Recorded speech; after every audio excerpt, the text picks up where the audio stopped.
on this rainy day. I know. It had to be a rainy day, of course. Yeah. Put that there. Hello. Hello. What's up? Thanks for coming on to my pod. Anytime. What's your shirt mean? SR? Stardust Racers. Stardust Racers. I got it on Etsy because there's no official merchandise for Stardust Racers. Why is that? Because all the merchandise says Starfall, so it all got incinerated and sent to wherever they sent the losing team's NFL merchandise. Okay, explain that. You know how it used to be called Starfall Racers? And then there was like a lawsuit because something else is called that. Because of the Starfall Education. So they sued, and now it's called Stardust Racers. So now, apparently, like all the merchandise is gone because everything was created said Starfall on it. So it's also not an IP Stardust. It's an original attraction. So they have no urgency to create merchandise. But the fan-made merchandise is really good. So Looks official. yeah. Okay, so for people who don't know, what is Stardust Racers? What kind of interview is this? So Stardust Racers is a high-speed multi-launch dual coaster, racing coaster at Universal Epic Universe. It opened last month on May 22nd, 2025. It is a high-speed 62-mile-an-hour roller coaster. 62? Yep. That thing is fast. Not as fast as Velocicoaster. Velocicoaster is 75 miles an hour and has 3 inversions. Stardust Racers only has 1 inversion. Okay, I hate Velocicoaster. That thing is way too fast. Nothing beats the Mosasaurus roll where it goes over the water. That's the Mosasaurus. I know. The Mosey roll. Love it. Is that the part, like, at the very end? Yeah, right when it goes, where you feel like you're going to fall in the water? Yeah. Yeah. That was like a terrible surprise. I love that part. But then you go over the boardwalk like twice upside down. It's a cool coaster. With just a lap bar. It's way too fast. I know. When your ass gets lifted off the seat, I'm like, oh, hell no. Yeah. It's cool. And I actually have a friend, Nico, whose dad does a lot of the landscaping. Yeah. I think he landscaped that one, but you go too fast to even notice it. So it's there's just a blur. When Islands Adventure first opened, there was an attraction called the Triceratops meet and greet, and you got to meet a Triceratops, I think it's called. It barely worked. It was a giant Triceratops animatronic that you got to just like pet. Huge. Barely worked, always broke down, and it got closed and abandoned. Since then, they built Velocicoaster on that area where it was. Yeah. There's a part where you're going over the top hat when you know the big part of the roller coaster where you can see from everywhere in the park, like the big whoop part. So over the top hat, and when you're coming down, you can see a bag of Triceratops feed in the bushes that used to be a prop in the Triceratops meet and greet queue. It's like an Easter egg. A little Easter egg, yeah. Gotcha. Universal loves Easter eggs. And there's tons of Easter eggs that you were telling me about earlier at Epic. There are a lot of Easter eggs. In fact, on the Stardust Racers, there's an Easter egg. They have the flux capacitor on the back of every single ride vehicle. I don't know why. Like the Back to the Future one? Yes. Okay. I don't know why. I guess because why not? They own the IP. Because I think it's because when they first announced... Actually, they announced Epic Universe in 2019. Prior to that, in like 2017, when like the really big theme park fanatics had like heard a rumor of the theme park coming, they found like patents and stuff. And the original rumor for this coaster was a Back to the Future coaster. So I think when they were designing the ride vehicles, they were like, we should put a flux capacitor on the back of it, even though it's not a Back to the Future coaster. Because originally maybe that was one of their ideas, was like Back to the Future theme. Maybe, but I think they were kind of just trolling the fans, and they're like, why not? That's my guess. But honestly, I have no idea. It could have been repurposed, and that was what's left of the idea. Yeah, although there's a rumored Back to the Future coaster coming to Great Britain, because they released a concept art for Universal Great Britain. Right, because there's a whole new park coming over there. And so they have the town square where the time clock is, or whatever it's called. That's cool. The clock tower. City Hall or whatever. Yeah, they built that it's in the concept art. It's not official, but it's in the concept art. So there's a rumored future Back to the Future coaster over there. Okay, and when is that going to open? The rumor is 2031. Damn. Yeah. I think the last Avatar movie will be out by then. Yeah. GTA 6 will be out by then, hopefully. Maybe. Maybe. All right, so what do you want to get into? I don't know. We already got into that. I can get into anything, really. Once you get me going, I'll just go. All right. Are you going? Well, you got to like bring up a topic. All right. So let's see. I know last week you were at the church camp. Yeah, I was at Warren Willis. I was a volunteer there for the week. So you're not paid, just volunteer? Well, like I volunteered I was paid through the church because I'm an intern at the church this summer. Gotcha. But I was there with Warren Willis as a volunteer. How was that? It was fine. I got to lead a bunch of middle school girls. Originally, I had middle school boys, and they're like, actually, we're switching your group to middle school girls. I was like, why? I was like, what do middle school girls like? Skip the toilet? Chaos? Right. I was like, Minecraft? Labubu? I don't know. What is a Labubu? It's like a little monster. Y'all seen it. It's a little monster stuffed animal with a plastic face and everything else is stuffed. And you clip it onto your bag. So like a Kirby? It's like $75 and everyone goes crazy. A Furby? Yeah, but like it's like a stuffed animal. And everyone's going crazy. Everyone's like dropping it. People are like putting like Gucci clothes on it because you can like buy clothes for it. Okay. Everyone's going crazy about them. I don't know. It sounds very familiar. I feel like every generation has something like that. And then the knockoff ones are called Lafufus. Do you have one? I do not. I don't have any urge to buy a Labubu. So that was the main topic point of last week amongst... I never brought it up. Our small group actually got pretty engaged. Because middle school boys, when you like talk to them, they just talk about farting and whatever. But the girls are actually like a bit more... engaged. And because they give us like a curriculum to follow, and they're actually pretty engaged in the curriculum. So. Okay, so you're a counselor, so that meant that you were like...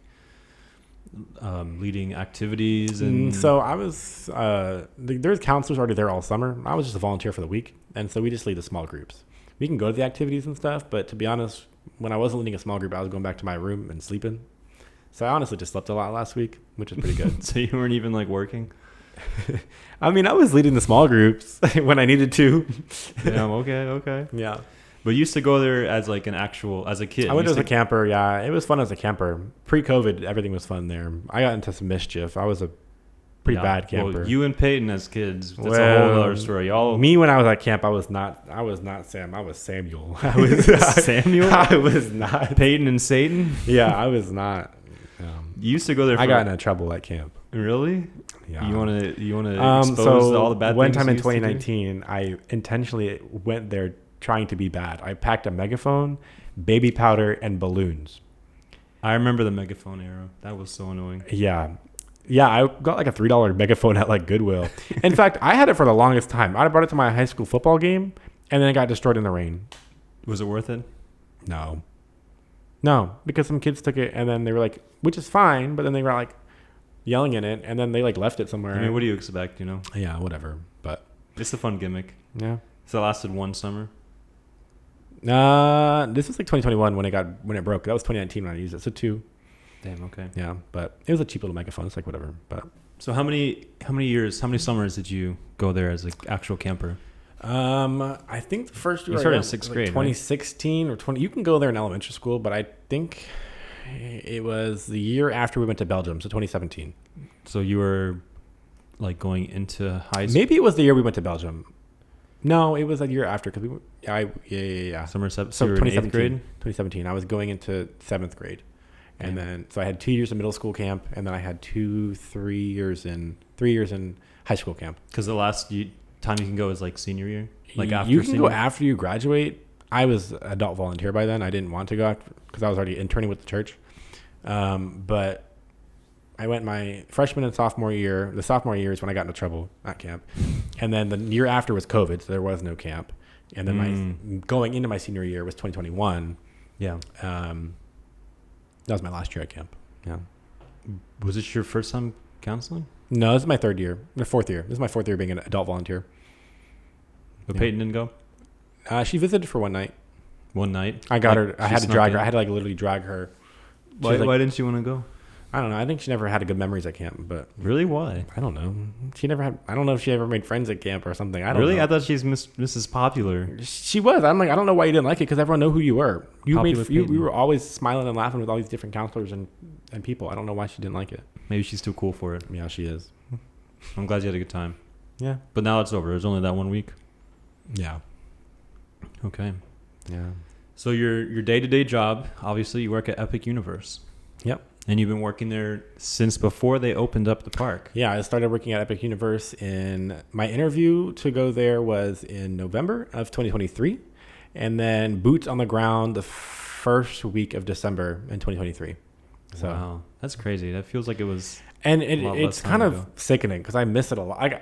In the moment, I hated being there because it was hot and sweaty and rainy, and it was bad because we were just outside in the elements.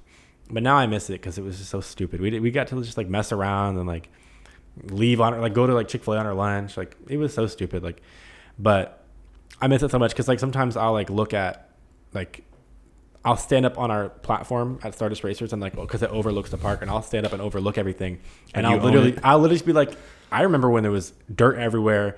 That carousel was just a skeleton. The carousel wasn't even there. It was just a hole in the ground, a skeleton. That fountain was not there. That was all dirt. They didn't put concrete in there yet. The Helios Hotel was missing 4 stories. Like, it was nothing when I got there. And it's crazy to see. And How to Train Your Dragon, the water ride? Yeah, that was just the concrete layout. None of the elements were in there. It was all flat. There was no boat yet. But you walked in there when it was still dirt, didn't you? Yeah, I walked in there with still dirt. All the attractions didn't have a ride vehicle. So when I started in the How to Train Your Dragon land. Yeah. And there was no, like, I started at the roller coaster, and there was no like ride vehicles there yet. It was literally just watching the track switches move and the elements within the track move. And then I did get to dispatch a ride in 2023, and that was the round ride, the Dragon Racers Rally. That's the one that like spins like kind of like a carnival ride. Uh-huh. That one was the first ever attraction that was built and ready to go. So a week before I got there, they allowed the people like me to go ride it in 2023. But I missed the opportunity to ride it in 2023. That would have been a good flex to be like, I rode this ride in 2023. But that's also kind of like a smallish ride, right? That's the one that you're saying that like pivots. With the gondolas, and it like moves like this. It literally just moves like this. But it's fun. It's cute. Yeah. But that's not what people go there for. No, they're going there for Monsters Unchained, Harry Potter, Mario World, Nintendo World. Yeah. Yeah, that one overrated. That one's overstimulating. You walk in and there's just sounds everywhere, and kids are running around slapping all the boxes. Yeah, it's sticky. And how did it get sticky that quick? I don't know. It's already sticky. Like, the only reason I would go in there is to go to the Donkey Kong Country where the Donkey Kong ride is. Yeah, Donkey Kong is pretty cool. That's the only reason I'd go into that world, because the Nintendo World itself, like, because there's like 2 sections. You go into Nintendo World and it's like the Mario, it's like colorful and everything like that. Like you're in the video game. Like you're literally stepping foot into like Super Nintendo, like Mario Bros or whatever. Like you're in Bros' house. And there's the Mario Kart ride, and there's Yoshi. Mario Kart is not worth any white. It's like, it's literally just like Men in Black, but AR. It's kind of like the Toy Story ride. Yes, but like you're wearing AR glasses, and like the characters are in your vicinity, and you're just blasting them with shells. That seems. And lame. It moves so slow, and it's just like, and then in your AR, you see the ride, like the Rainbow Road moving in your AR, but you're physically not moving that fast. And it's, I tell people all the time, like it wait to the end of the day to go in the line, or just skip it. It's really not worth. It's never worth. It's long because people don't know. It's just bad. They're just like, oh, Nintendo Mario Kart, let's do it, but it's like not good. It's disappointing. I tell people all the time, go straight to Donkey Kong. Because it's unique. It's the first of its kind besides Japan. Japan's opened like 2 months before Orlando's did. And it literally, as a roller coaster that jumps the tracks. Yeah, I thought that one was pretty cool. There's actually some surprises where you think you're going this way, and then like hard pivots that way. That ride's really good. Yeah, it's not a crazy ride, but I think it's very creative. Yeah. We waited about an hour. We waited an hour, and honestly, it's kind of worth it waiting an hour, to be honest. At most. Yeah, I wouldn't wait more than an hour, but an hour is good. Yeah. I'd say at most any ride an hour. Yeah.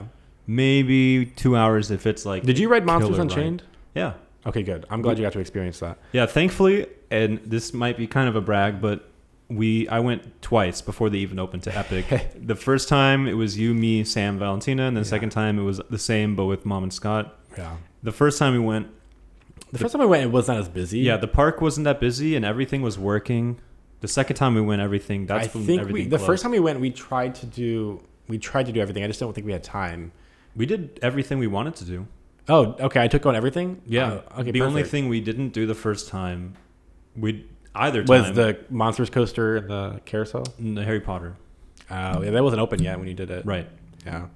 So the first time we did everything except for the Werewolf Coaster, but we did that the second time. I'm glad you did that, yeah. But that one sucked because we were in line and it broke down. Yeah. And we kept waiting. Yeah, and it was just so busy, and it was ridiculous. And Mom ended up leaving. Yeah. Because she just wanted to see my ride. And I was like, you didn't even want to ride it. She just wanted support. She just wanted to walk in the park and just... Because you can do... That was fun, honestly. I think we just walked around that time just looking at stuff, not doing rides. I mean, it's pretty cool just to be there. Yeah. But she rode Fire Drill, and I didn't know... When I first... It's a water ride, and I didn't know... Oh, my God. Okay, well, hold on. Wait. Before the park opened, before they let guests in the park, they let us ride. But when they were letting us ride, I didn't know that it was in winter mode. And winter mode is basically like the water effects are like dimmed down or like not there at all. And so there's a summer mode. And so obviously when we went, it was on summer mode, which is more water effects. And I just remember being like, yeah, I didn't get that wet last time. Let's do it. And then as soon as I got on, I was like, you know what? I think last time a little too late. Yeah, no, honestly, I really forgot, truly, because I wouldn't have put you in that situation. But I was like, last time I didn't get wet at all. And I was like, some of them got soaked. We all seeing trusted Scott jump around the vehicle. Yeah, funny. so the second time we go to Epic, we go with our mom and Scott, right? And they're not really theme park people. And this is the first ride that we go on to. It's this water ride, and you're like, it's not gonna be that bad. All right. It's not gonna be that bad. While we're in the line, we get splashed. Like it goes over the fence. Yeah. And then we're like, and it looked cool because you get into this boat. Yeah, you're like water shooters. Yeah, you have like waters, and it looks like you can kind of like walk around the middle. Yeah, but you have to keep holding on you can't walk around for safety reasons. Right. But we get in, and the empty boat comes, and it's soaked. And we're all like looking at each other like, And so we get in, we're like, Sam. And immediately people start getting soaked, and we all start like, moving around the boat trying. I didn't thankfully get too bad. I think Valentina got the worst of it. I think I just got like my shirt wet. That was it. Maybe Scott got pretty Scott wet. got wet shoes. I was like, ooh, my bad. Yeah, thankfully my socks weren't too bad, but I was like, Yeah. I think I might even take my shoes off and put it inside that cubby, because no way I'm gonna. That was the first you keep ride. your shoes on. You keep your shoes on every ride at Universal Orlando Resort. Well, that's what I hated about the Popeyes ride. Yeah, because you get out and you know why I have to keep your shoes on? Because it's a huge issue at Stardust Racers, because people like to remove their shoes because they think they're going to lose them. We have to require guests to keep their shoes on. If not, we will e-stop the ride. And this is because evacuation purposes.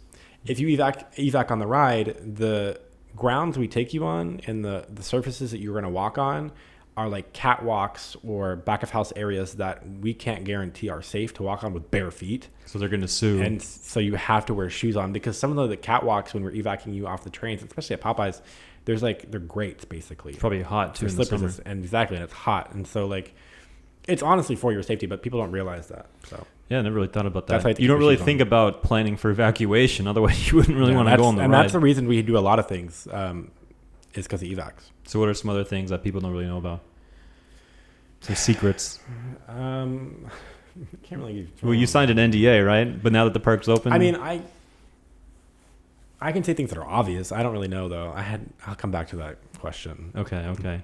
So how does it feel? You kind of touched on it, but how does it feel that you started working at a brand new theme park in Orlando, Florida? Like, I don't think a park has opened since the late 90s. Since 1999. And that was what, Islands? Islands of Adventure. And Animal Kingdom too, something that around? was 1998, somewhere believe. in the late 90s. Yeah, like a lot they were of theme trying to parks compete opened. with Islands of Adventure to which one's going to open first. Yeah, so it's been 25 years. Same reason why Universal Studios and MGM, Hollywood Studios, they were fighting to see who can open first. Who did?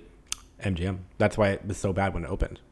Really? Mm-hmm. You mean Universal was bad when it opened? No, Hollywood Studios. Well, there also because wasn't it opened much before to do Universal there. Studios. Right, because they were trying to compete, so they started with like the movie set tours and everything like that. It was a direct competition.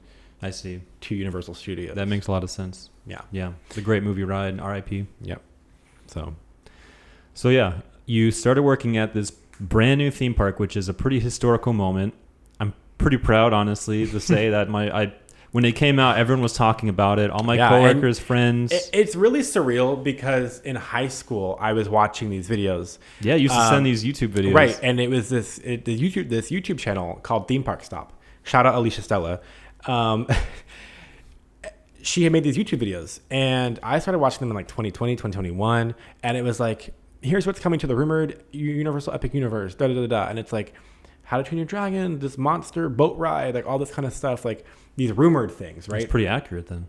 Yeah, and so it was all these like rumored things, and I remember just watching it being like, wow, that looks so cool. And I had an annual pass at the time that was going to expire, and I was like, I'll just renew my pass like once the park comes out, like all this kind of stuff. Like I just remember watching it all the time. So every time she came out with a new video, like once a month, I was locked in. I was sitting there watching it. It was so good because she would like pull off she'd like find the patents, the Orange County records, like all this public information, but you had to like dig for it.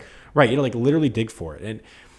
she only posted like the stuff she knew, so nothing was like illegal because like it was all public files. Plus, there's some leaked And then- photos from like Orlando Eye you can see over Lockheed Martin. There's also a guy on Twitter who has a helicopter and he takes pictures, bioreconstruct. He takes pictures of the land, and so she would make these videos with his pictures in the background, and so you'd see like it coming up from the ground up, and I still watch her videos, and it's kind of crazy because I remember watching that in high school, and now I work there, and I got to open that park, which is really surreal.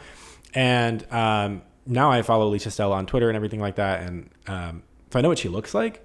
And I remember during previews, she was posting about how she was coming to Epic Universe and all that kind of stuff, and then I saw her get off the ride, and I don't remember what I was doing, but I was going downstairs, so I took the elevator. She comes in the elevator, and I'm like, not trying to be, because we're not supposed to talk to like like people who are like high profiles or whatever. Media.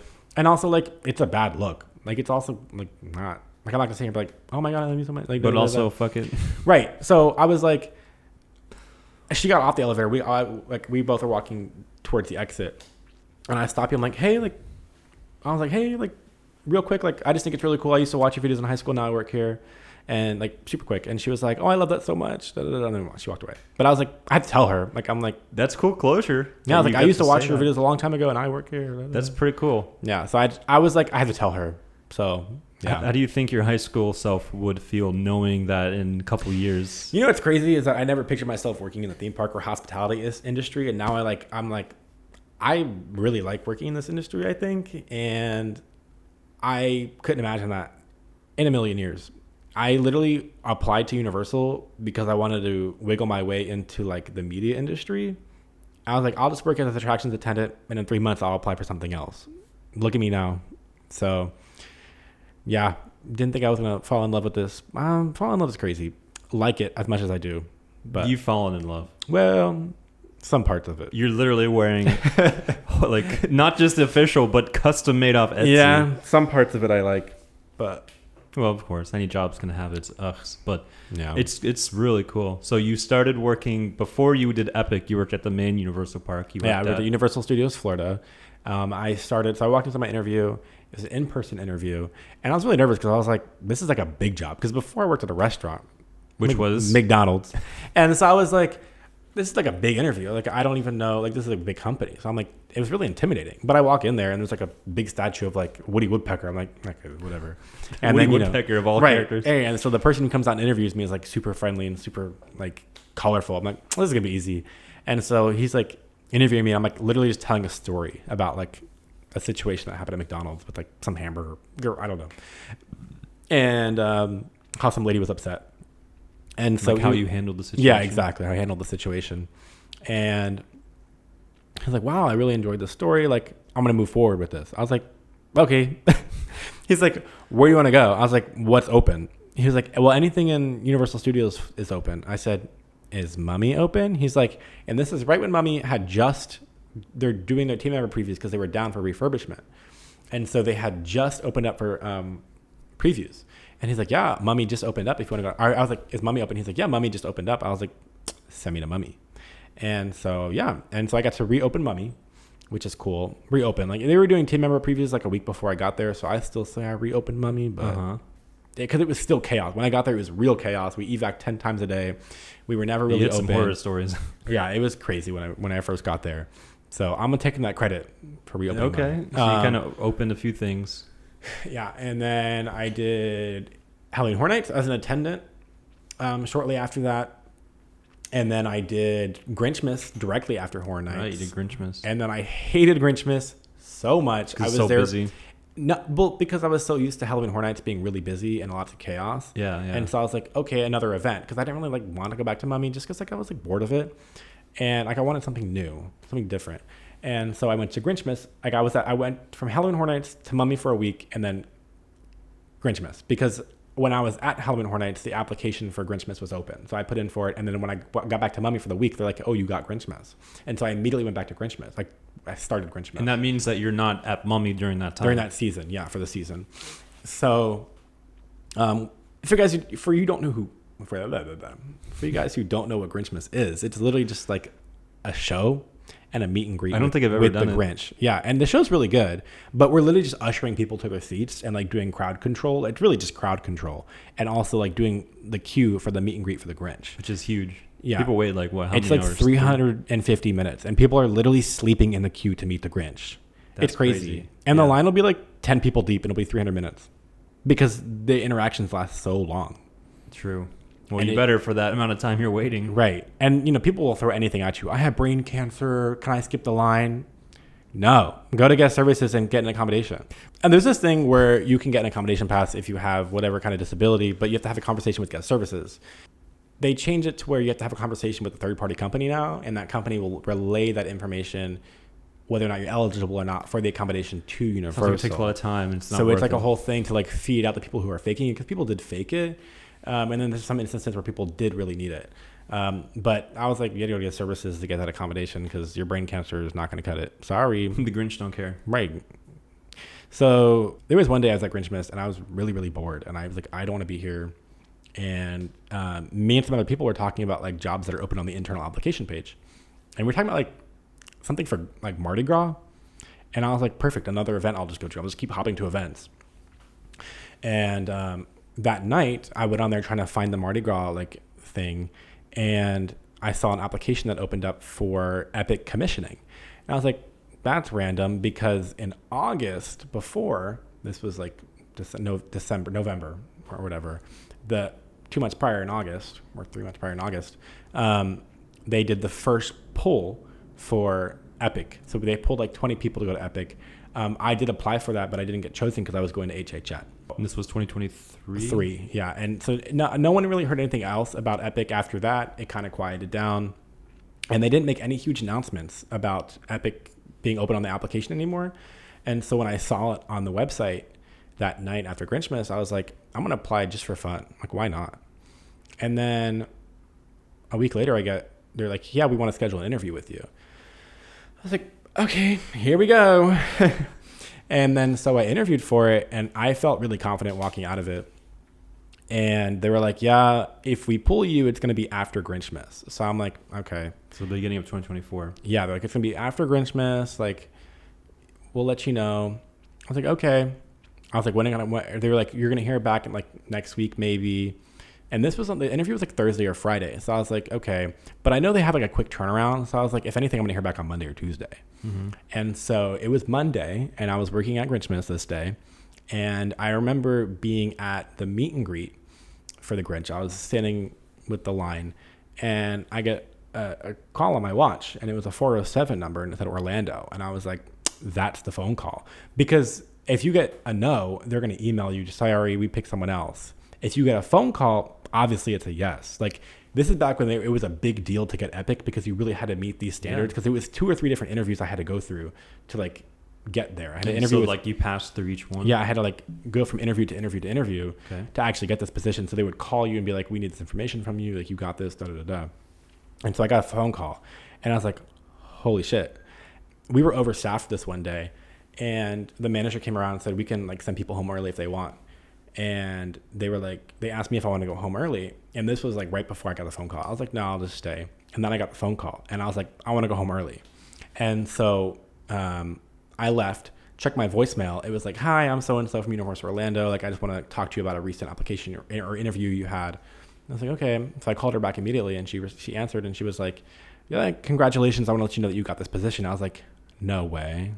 She's like, yeah, like, what's your t-shirt size, what's your shoe size, like all this kind of stuff, so we can get like my supplies. I was like, whoa. And she's like, also, we're going to email your management because we're pulling you on the next schedule drop.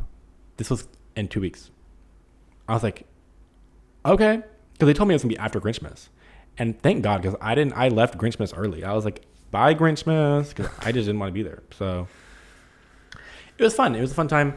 And yeah. So then I went to Epic, and the rest is history. I've not been back I've been back a few times to North Campus. I picked up a few shifts there. North Campus, yeah.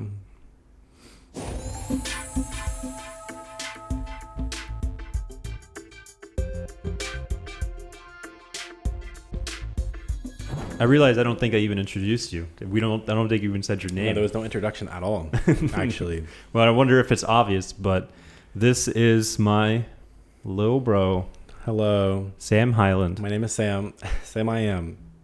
I've heard that way too many times. You got all kinds of nicknames. Yeah. So we're just talking about Epic. I have a lot more questions for Epic, and I'm sure you can keep going on. Okay. Would you like to keep talking about it? You know a little bit more questions, I guess. You asked me a question earlier about what I can share.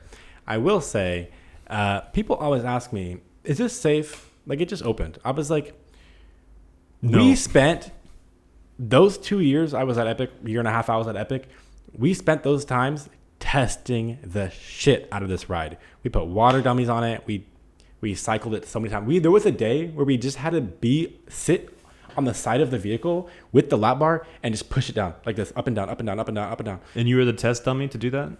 Yeah, we had all of us sit I was literally sitting on the side of the seat with the lap bar, just pushing it up and down. But it's parked in the main. It's in the maintenance bay. The loading area. It's in the maintenance bay. So it's like literally in like a chute. I don't know what you call it. It's not on the track. It's like literally just like lifted up on a thing. And so they have us on this catwalk, and I'm sitting up on the side of it, and we have to push it down, and then we have a battery box. This is okay. So how we evac a vehicle is with the battery box. So all the lap bars are hydraulic, but to lift them back up, you have to plug in power to the vehicle. Mm-hmm. And so we have this battery box that we have. It's like a briefcase, and we stick it into the vehicle to give power to the lap bar itself and only the lap bar. And then we click it on, and we push a button, and it lifts the lap bar. So it energizes it enough to lift the lap bar to release the hydraulics. Mm-hmm. Because like old lap bars, it's like click, click, click, click, click, click, click, and then you put something like a T-bar usually into the ride vehicle and twist it, and it like releases the clicks. That's how like old lap bars work. But nowadays it's all hydraulic, so it's all electric. Which is safer? It's safer because you'll have two hydraulic clips. Because like clicks, it's like the Hulk is but I'm not a technician, so I'm not gonna sit here and say what's safe. But anyways, when we were doing the lap bar testing, they call it lap bar parties because they would play music, and we would sit there all day. We'd put the lap bar down, they put the battery box in, click it, lift it up, put it down, click it, lift it down. You're just trying to test its durability. We had to pull down each lap bar like 5,000 times or whatever. Like, it's a crazy amount of numbers. When people say, "Is this safe?" I look at them like this. Yes, it's Do you safe. know how many times I did up, down, up, down? Like, there was so many nights where I was sweating at 5 a.m. dispatching these rides. I've been on property at all hours of the day. Mm-hmm. All 24 hours. I have worked all 24 hours of the day. I've worked from 11 p.m. to 7 a.m. I've worked from 5:30 a.m. to 2 p.m. I've worked from 2 p.m. to 10 p.m. I've worked from You've lived at Epic, basically. I've lived at Epic Universe. And there was some weeks where I was working 60 to 80 hours a week, just pulling straight OT. And it was great, but it was exhausting. So I don't really do OT anymore. But is that time and a half? Yeah, time and a half. Yeah. Okay, yeah. So you're racking up money, and you're doing it at a place where people, the entire world, are trying to go to and pay money for waiting in line, and you get to be paid to do this. Yeah. Granted, you're having to do this. It was great because towards the end of our commissioning, which is basically where we're testing, when we got closer to our opening, right before our team member previews, we did what was called mock service. And so mock service was for any team member who worked at Epic Universe specifically will be scheduled / you can pick up shifts to be scheduled as a guest. And so as a guest, you would head to the ticketing kiosk, you would park in guest parking, head to the ticketing kiosk, and you would clock in at the ticketing kiosk. Now you're getting paid, and they would give you a booklet. And in the booklet it had prompts, it had tickets, express passes, fake accessibility passes. Really? And this was all to stress test the team. It was to test the attractions and so they know which passes are fake, which accessibility passes are not good, how to use accessibility passes with the teams. The prompts were like, go to guest services and say that, you had this issue with the food at this restaurant, or go to the gift shop and say that you were missing this item and you want to be compensated for this. And so it was to see how they react and what they give you and all that kind of, so you were stressing. And then like the guest services didn't know if you were being real or not. So if you had to like really put your act on, you couldn't just be like, I have this paper. No, you had to like put the prompt away. But these are all employees who are doing this. These are all employees. And so they're all working during mock service, but the guests are also working. And so the employees who were actually working as employees had to treat all the guests who were also employees working on the clock like they were actually guests. Like a dress rehearsal. Yeah, but it was nice because we got to eat for free because we had to stress test all the restaurants. So a Pizza Moon? So at Pizza Moon, I got to eat for free. I got to eat at Power Up, or what is it called? I don't know, the restaurant in Nintendo World. Oh, like the mushroom burger?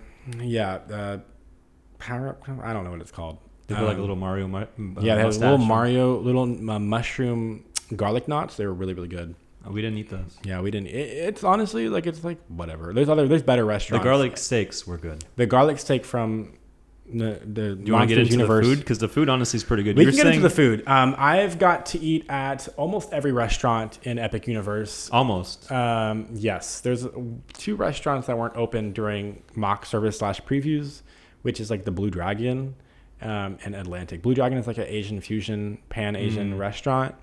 That's in the Isla Burke. That one is in Celestial Park. Yeah. But I think my favorite thing that I've gotten to eat at Epic Universe probably is a dessert. It's called a Cosmos Brownie, I believe it's called, from Pizza Moon. It is a skillet brownie with Nutella on top, Oreo crumbles, and roasted marshmallows on top. It sounds sickening. It sounds disgusting. Over the top. I can only have a few bites before I'm like, all right, I'm good. But it's really, really good. So you have to split that with somebody. I've tried to make it at home, and it's pretty good. I did make it at home once. Well, Pizza Moon's pretty good. That's where we ate the second Pizza Moon's good. night. It's the second time, yeah. It's a oven-fired pizza. All original recipes. So it's not like your basic pepperoni and cheese. It's like white mushroom and like fancy stuff. Yeah. $20 pizzas. Exactly. And the theme of it's pretty cool. It's based off of the Fly Me to the Moon, I believe. It's like from the 1920s or maybe earlier than that. I think it has something based off of that, but I think the main story behind it is this guy, and I don't remember his name, and he had a traveling theater or like something like this, traveling show, but they traveled in this like pizza rocket or something like that, and they crashed on the moon, and so then they created like this whole theater in this abandoned theater that was on the moon. I don't really know. I'm probably butchering the story. But that's based off the movie because that's what happens in it, where they go to the moon, and then that's the cover, which is the moon with like it looks like a bullet, but it's like the space pod like in his eye. Yeah. And if you go to Islands of Adventure, if you go to comic strip land, they actually have that moon with the thing in its eyes. Like, I have seen that picture compared to the Pizza Moon. Okay. And that's the Pizza Moon logo. And if you look at the movie cover from, again, this is over 100 years ago, it's the exact same thing. So the Etsy shop that makes this T-shirt has their own Pizza Moon shirt, and it's a Pizza Moon rocket, and it says "Coming in hot," and it's really cool. It's like a retro looking thing almost, maybe like a magazine cover, and it has like a pizza at the bottom. I have to show you. It looks really cool. This is what, a Christmas gift idea? It might have to be. I was like, he loves Pizza Moon now. He was obsessed with it. It was good. Okay, so our experience was the whole theme. You have to order on the app, which if you're not tech savvy, it's kind of annoying. Yeah, every restaurant with the exception of, and I believe it's just Atlantic, they actually have table service where they like come and take your order. Yeah. But everywhere else you order on the app, which in theory is nice, especially when you have like, you're in a theme park. You get to think about that. You're in a theme park and you have families, and it's quick. It's quick. You just order on the app and then you scan the QR code and they bring it to your table, like Chick-fil-A. Probably easier for the employees. Yeah, and you scan your discount on there. Yeah, it's less service to like come and like take orders, and it's easier for the kitchen too because the orders just pop up. So on all aspects, it's probably easier. But you can't use a gift card or that Mardi Gras pass that you can use a gift card, but you have to go to the register to do it. Yeah, that's the thing. They didn't take the Mardi Gras card because I don't think they knew what it was. A lot of the employees that, especially food and bev, are like new hires. So I think they probably just didn't even know what it was. But it is just a food gift card. I think it still have like $10 on it. Yeah. So. But yeah, we ordered from Pizza Moon. I think there was 4 of us. We ordered 2 pizzas or 1 pizza. And then maybe because they were still working out the kinks, so they hadn't officially opened yet, they brought over an extra pizza by mistake. And we didn't say anything. We accepted this. We kind of said, "Oh, thank you." We're like, "Oh, thank you." You know, like your friends always like, "Why didn't you say yeah?" Like whenever a server brings over an extra food, like, "Did you order this?" And you know, everyone's like, "Why didn't you say yeah?" We said, they said, "Here's your pizza," and we said, "Yeah." He didn't even ask us. He just told us. Yeah, he put it on our table. We said, "Thank you." So that's where I was like, I usually am pretty honest about stuff. Yeah, because he didn't ask, "Is it yours?" He just said, "Here's your pizza." Yeah, he just said, "Here it is." So okay, thank you. Yeah.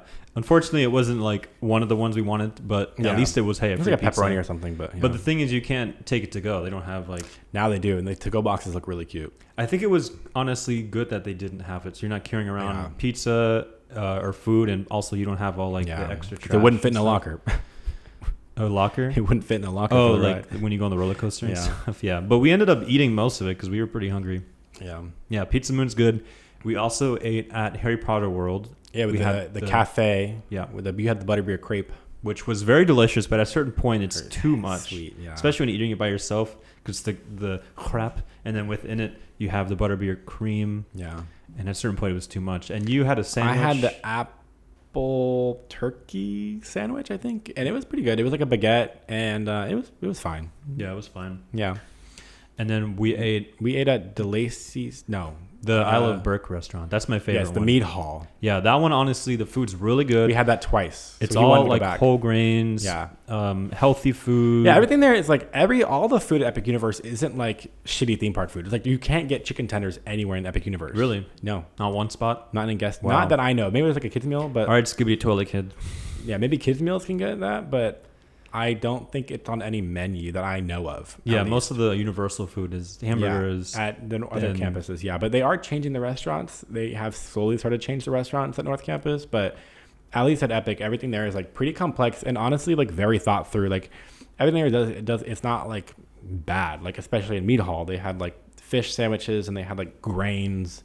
Yeah, And the there's sausages. even the sausages, and there was even a stand where they have like bowls. So you have like ancient grains, and you get like chicken on top of it, like a Chipotle bowl almost. And you kind of need that, honestly, because if you eat, like, going through the rest of the day, I'm so glad I didn't feel like shit. You actually get more energy. If you're eating fried, chicken tenders and fries in the hot sun and roller coasters, you feel like shit. Yeah. So I really appreciated that. And honestly, it was really cool because the first time we went, you had 50% off everything. I forgot about that. I did get a discount. I wish we'd got that platter because that was the best time to do that. Yeah. That family platter. Yeah, that's like $50. You get a bunch of food.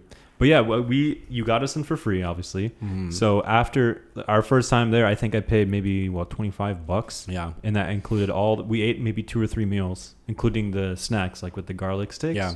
That bar is pretty cool with the fire. So that bar is what's the bar called? I can't believe I don't remember what it's like called. the windmill. The Burning Blade. Burning Blade Tavern. So this is like Frankenstein's where in the Frankenstein movie where they have like the burning windmill where the townspeople lit it on fire. They actually have the windmill light on fire.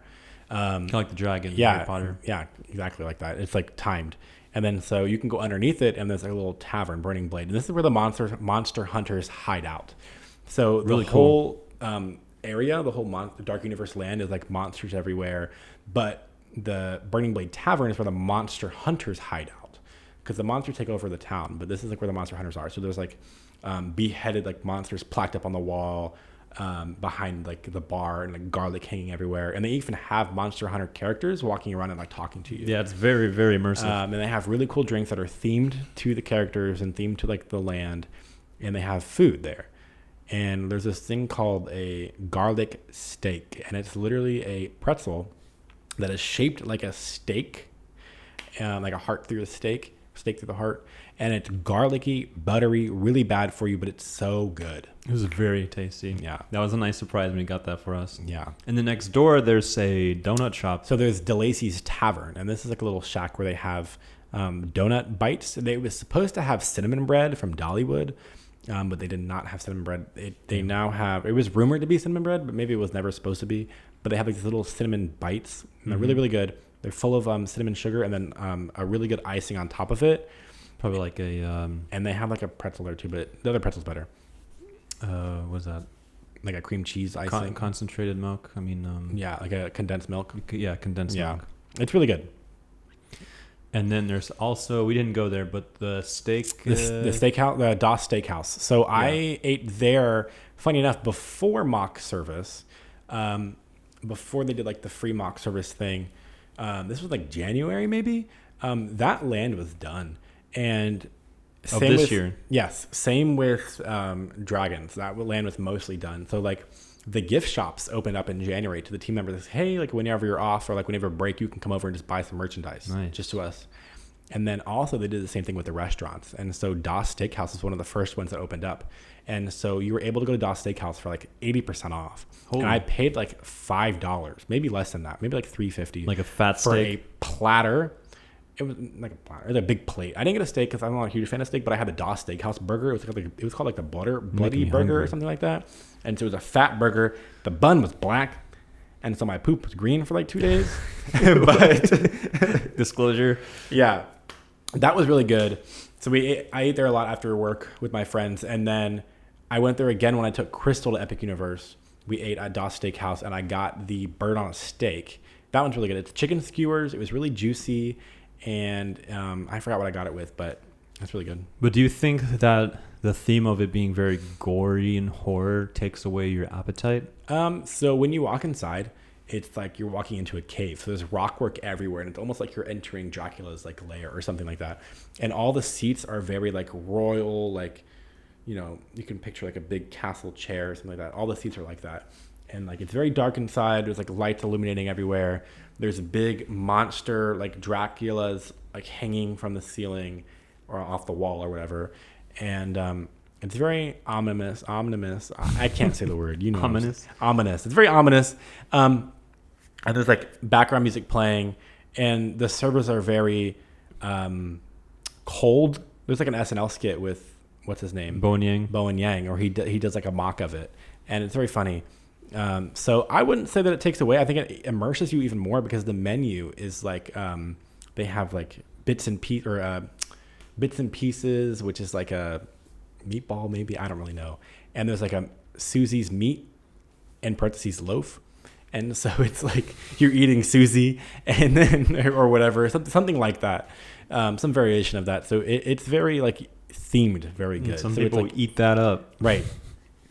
So, well, speaking of Bowen Yang, there was like I think it was the day they opened or around that time, a bunch of celebrities came over to the park.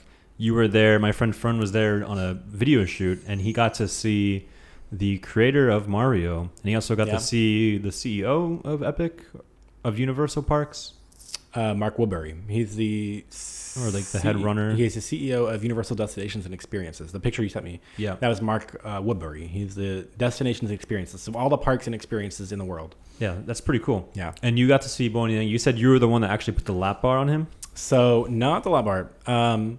About 2 days before the park opened, so May 20th and 21st, the park was not open to guests. It was only open to select media and influencers and celebrities to basically just go around and make their media free promotion. And that was sort of like a window of time because we went was it the day after the first time we went or the second time we went, they started media passes. I remember it being the day after we went, but I don't know if they did like a media. I think it was the day after they were supposed to do it. It got postponed. That was just where they let a bunch of like influencers in and like some media. Gotcha. But this was like a huge like Today Show was there. Yeah. Big productions like TV productions. But this was over a span of a couple weeks. So or was this one day? This was 2 days. The span of 2 days. Okay. The 2 days before they opened. But what you're talking about was like a month before we opened. Right. It was like one day where they mixed them in. Like influencers so they can vlog and stuff. Because the first time we went, no phones allowed. They had signs everywhere. I forgot about that. You could not film. You couldn't do anything. Couldn't take your phone and take pictures. Yeah, you couldn't take pictures, no videos. And then I think the second time we went is when you could take pictures. Yeah, you could do that. Yeah, but they were really strict. They did take like the park pictures where you can like get your like receipt for a picture. True. But you couldn't take your own pictures with your phone or anything like that. Which honestly, I appreciated that because I'm one who really constantly nice, is videoing and take pictures. But it's rare because you get to live the moment. And I really felt like I got to actually immerse myself into the park. The second time I was taking pictures and stuff, and it didn't feel as much like that. Yeah. Anyways, you were saying. Hi, Opie. No, here's a live audience member. So those 2 days when we had our talk shows and Today Show and everyone in the park, they were doing segments and skits. And one of the segments was for like the Kelly Clarkson show. And they did a segment with Bowen Yang and someone else. Yeah. I don't remember. It's whoever Bowen Yang does a podcast with. Anyways, his co-host, they went on to Stardust Racers. And they tell us, like, there was, like, no one there, right? And so they're like, hey, like, we're going to have another high profile come up. Well, they don't tell us who it is. They're just be like, hey, another high profile is coming. Because all day we had high profiles come up. Because they were shooting stuff. Because there was our ride vehicle that they rigged to have a camera, like, mounted on it. Yeah. So the first front row had a camera mounted with, like, these big heavy metal rigs and to like really bolt it into the ride vehicle so that people would sit in the second row. The talent would sit in the second row and it looked like the first row because the camera would come in between the two seats. And the rest of the rows are empty. Yeah, for these purposes, yeah. That's also how they film the commercials and stuff. So they'll have like talent, like fake talent sitting in the back, like extras. Yeah. Adrenaline Films, local to Orlando, they do that. So, that's a whole other story, but Bowen Yang and his gang came up, and it's like a whole production crew came up here. And I was an extra just wandering around this day because you're actually working though. Yeah, because we didn't really staff a lot of our positions because a lot of our positions are based off of guests, and we didn't really have guests. So we only really staffed like our platform people. And so I was upstairs wanding the high profiles because on Stardust Racers, you can't have any loose articles. So you have to go through metal detection and make sure you don't have any loose articles with you. Right. So I had a wand with me, which is like a metal detection wand. And instead of having them go through metal detection, it's the whole process, the high profiles come up on the side, and I'll just wand them real fast. And so I was wanding Bowen Yang and his podcast co-host. So that was fun. I got to wand him. I got really close. And then after that, so I actually got to watch their whole skit. So I was like standing right there, right behind the camera, watching their skit live. That's cool. And I saw them get off and do the whole like screaming and yelling. So it was really cool watching it after. Like, I'm right there. Like if that frame was a little bit wider, I'd be right there. Yeah, I was going to say, I watched the video, and if the camera had panned a little bit, just a little bit. Yeah. In fact, there was a part where like the vehicle was in the way. If the vehicle wasn't there, like behind the headrest. Wow. Yeah. That'd have been really cool. That'd have been funny if you saw me. But I think I'd have to like sign a whole. I think they purposely did that. Yeah. They're trying not to show employees, probably. Yeah, because when I'll get to that. After Bowen Yang got off, then another A-list person came up, and it was Mario Lopez. And Mario Lopez actually sat immediately down on the seat in the ride vehicle, and I'm like, me and my supervisor are looking at each other like, does he need to get wanded? Like, because you need to get wanded before you ride. We're like, are we gonna make him get up and get wanded? Like, what are we doing? Because like this was a very gray day where it's like a lot of gray areas where it's like, we're not sending people through metal detection. Like we're doing the rules are a little bit twisted. Like we're still making sure that like everything's like properly because done. they're high profiles. Because they're the only people in the park right now. So like we're not really worried about like the regular guest flow like coming down the line. Like we're setting them up. We're having them come up the side like emergency exit. Yeah. And we're literally just like doing our own thing. So we're like, are we gonna wand them? And we're like, yeah, we need to. But we're just kind of waiting for them to see what they're gonna do. And then like, someone goes, they need to get wanded, and then like their production manager comes up and like, okay, just wand them already, and like not like mean, but like like a production manager, like get things done. Like they're really, yeah. And so I was like, okay, yeah, and I knew they weren't being mean to me. That's just their job. Yeah, and so I walked up there, and he had a whole gang that's gonna ride, and so I start like wanding all his gang. And then the production manager's like, can you just wand Mario already? So they like grabbed me and like I'm wanding Mario. And Mario's like, what's up, Sam? Because he saw my name tag. He's like, what's up, Sam? Wand me, baby. Come on, Sam, wand me. And I'm like, wanding him. And then I'm like rotating too? I know, yeah. I'm like, okay, turn around, Mario. I'm like, wanding him. That? Yeah. And it was very funny. And then I wanded all his gang and then got him on. So that was interesting. That one wasn't rigged with the camera, was it? That one was rigged with the camera. I don't know if I saw that video yet. Yeah, because Bowen Yang was for the Kelly Clarkson show, I think. Yes, and then the Mario Lopez one, I think for Access Hollywood. Okay, yeah. Yeah. Some other notable celebrities there. Gerard Butler was there. Yes. And I saw him. Danny Elfman, the composer, was there. I saw him. Where did you see him? Like Stardust? Or I saw him walk by. I didn't see him. He had orange hair or something? Yeah. He's kind of weird looking, but he's also a fantastic musician. Who's the smaller one? You're talking about... he's in Harry Potter Warwick movies. Davis. Yes, I saw him. I saw him walk by. Did you get to meet him? No, but I saw him also walk by in the front. Okay. He seems very pleasant to me. Yeah. Very nice guy. Everyone I know that's met him seems he's nice. We had JoJo Siwa was in the park. No way. Yeah. She was with Mario Lopez. Ugh. I didn't see her, but she was there. Ugh. And yeah, but what was I going to say earlier about that's another story? I don't know. You didn't tell me. You just said, no, I'll get to it later. Oh, I forgot. Oh, it was somewhere in between Bowen Yang and Mario Lopez. Something about rigging the camera. Oh my God, it was good. Oh, okay. So there was this one day where like we had to stay after work because they were doing a whole production shoot with a bunch of extras. And so our single rider line doesn't really get used at all. So we had single riders closed today. But what's cool about the single rider line is it's excluded from the other lines. And so there's its own lockers, there's its own metal detection. And so like, Sam, go to single riders and go to the metal detection, and we're gonna send all the extras through that metal detector and up the single rider stairs. Okay. Because we had for some reason kept the line open for like the guests, and the guest was previews, and I think it was team member previews, so it like didn't really matter. And so we like had all the extras. I was wanting them, a bunch of them from that company you were saying, and they were coming up the stairs and then sending them somewhere else. But that was hectic. I just had to want a bunch of extras, and they're just wearing like jeans and a plain shirt. Like they all were wearing the most basic clothes ever. The extras? Yeah. Yeah. And were they hired by Adrenaline? I'm not sure. Probably. Yeah. I'm going to be honest. Someone said that they might be from, there was like some public, what do you call that? Casting for Epic Universe commercials. So they said like they might be from them because they were literally just like random people. Gotcha. There were some kids too, so I don't know. But we did a lot of production before we opened. There was a production probably every week. We did production for everything. We did production for in-house and externally. Like we did commercials, and that's what I was gonna say. That was my point. That was not my point. The extras was not my main point. I'm going to be in. I think I had to sign a release. Exclusive. No one knows this. Well, I had to sign a release, so I'm gonna be like a little blob in the background, but I had to sign a release. I'm most likely probably going to be in the making of Epic Universe, only streaming on Peacock. Wow. Because I'm in the background of them filming. I was really mad because like whenever I see production cameras, I'm like, I want to be up there. Yeah, you're trying to. I'm like, yeah, like you're standing up a little bit taller. Right. So trying to be low key about it.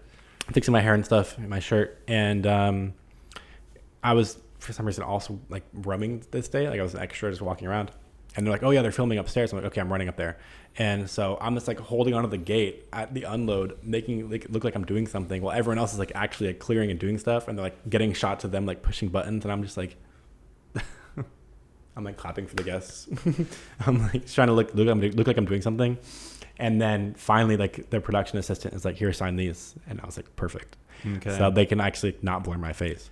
But there was this was like when they filmed the operations. So there was like another day where they filmed the tech services, like inspecting the vehicles.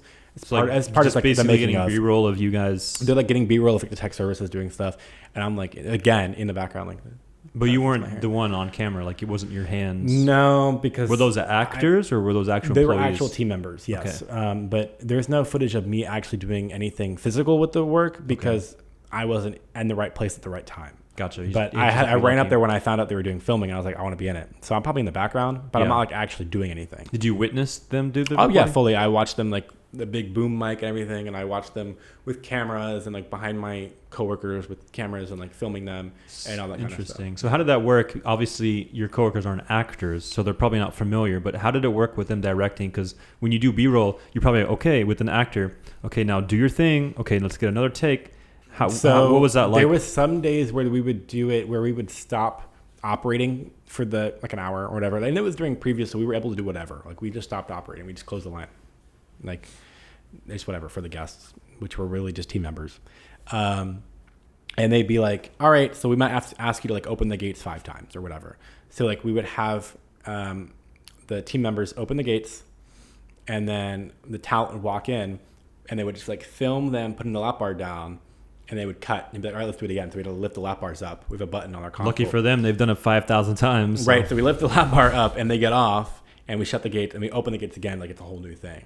So that's kind of like how we did that. But most of the time they were kind of just like, when they were just like filming like for the Peacock show, I think they were just like, do your own thing, like do normal stuff. Right. And so they said, just don't look at the camera. Just don't look at the camera. Yeah. But you could argue that your normal thing is something that you don't normally do just to draw attention to yourself. Right. And so that's why I ran up there and was like checking, like I was just holding onto the railing, clapping at guests. Yeah. Making it look like I'm doing something. Well, we'll see. Do you know when it comes out? They announced it. I think it's next month, the beginning of next month. So pretty soon. Yeah. Do you know the company? Was it hired by Universal themselves? Like I don't know who's doing it, but it wasn't Adrenaline, was it? I don't think so. But it's going to be on Peacock. Okay. It's produced by Peacock. Nice. Yeah.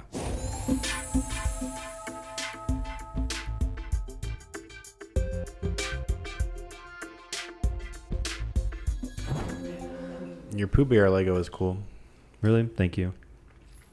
The tree's really cool. That one actually was a retired product on Lego, so you can only buy it on eBay. And thankfully, it retired not too long ago. Yeah. So the price wasn't too much higher than the retail price. But if you're familiar with Legos, they are some of them are very valuable because when they become out of stock, a lot of people hoard them and they sell them for outrageous prices on eBay and such. Yeah. So if you do see a Lego that you'd like, or even if you don't want the Lego, if you are trying to scalp and make profit, I mean, you could really make a business out of selling like upscaled Legos, which kind of sucks, but there is a business out there for it. But yeah, and the Avatar one was becoming a retired one, so it was kind of a discount, and I was like, all right, fuck it. I didn't really like the build, but I thought it was really cool, so I got it. You have quite the Legos. You had quite the Lego setup at one point. You had a bunch of Legos. Yeah, at one point, but then I had a Toy Story 3 moment where I gave all my Legos to Peyton's friend's little brother. Yeah. And it was hard to let go. I was giving him all my minifigures, which looking back, I should have kept those. Yeah. I did get some of them back. Because I don't think he played with them, but didn't enjoy them like you enjoyed them, like Legos. Like he played with them like toys, not like. I mean, that's what you're supposed. Not like had them like this, like Legos. You know, like a Lego enjoyer. But yeah, he played with them, but didn't like. I mean, in his defense, he was a kid, and that's what you're supposed to do. Yeah, with right. Legos. Yeah. But like, didn't like, you know. The thing is, Legos have been around for so long, and as you know, they were coming out. Well, they've been out for decades, right? Yeah. But when I was growing up in the early 2000s, that's when licensed IP Legos were coming, and just like Disney, they're pretty smart because they know that the brand will grow with the adults. Because now they make Lego sets that are catered to adults, like it's 18 plus. Like this set's like both the Pooh Bear and that one are 18 plus sets, so they know what they're doing. Yeah, the Jaws one's really cool. Oh yeah, the Jaws one's pretty sick. Yeah, I was gonna say, big Jaws fan over here. My shower curtain, underwear. No way. Chat. Get a load of this. So one of the perks of Sam working at Universal so long is that every Christmas and birthday, everything we get is from Universal. And it's gotten better, okay? The first Christmas, it was like kind of shitty shit. Like it was kind of just like whack, like merchandise. Yeah. But then I was like, wait, like there's actually like meaningful like merchandise like that they have, like this Jaws shirt, and I can get a pretty good discount on it. Yeah, and they're not bad shirts. Like I would rather have Universal stuff than Disney stuff. Yeah. And they do have, and the thing is too, their merch, they're making better merch. Like they have those, the store with the Jaws, what was that called?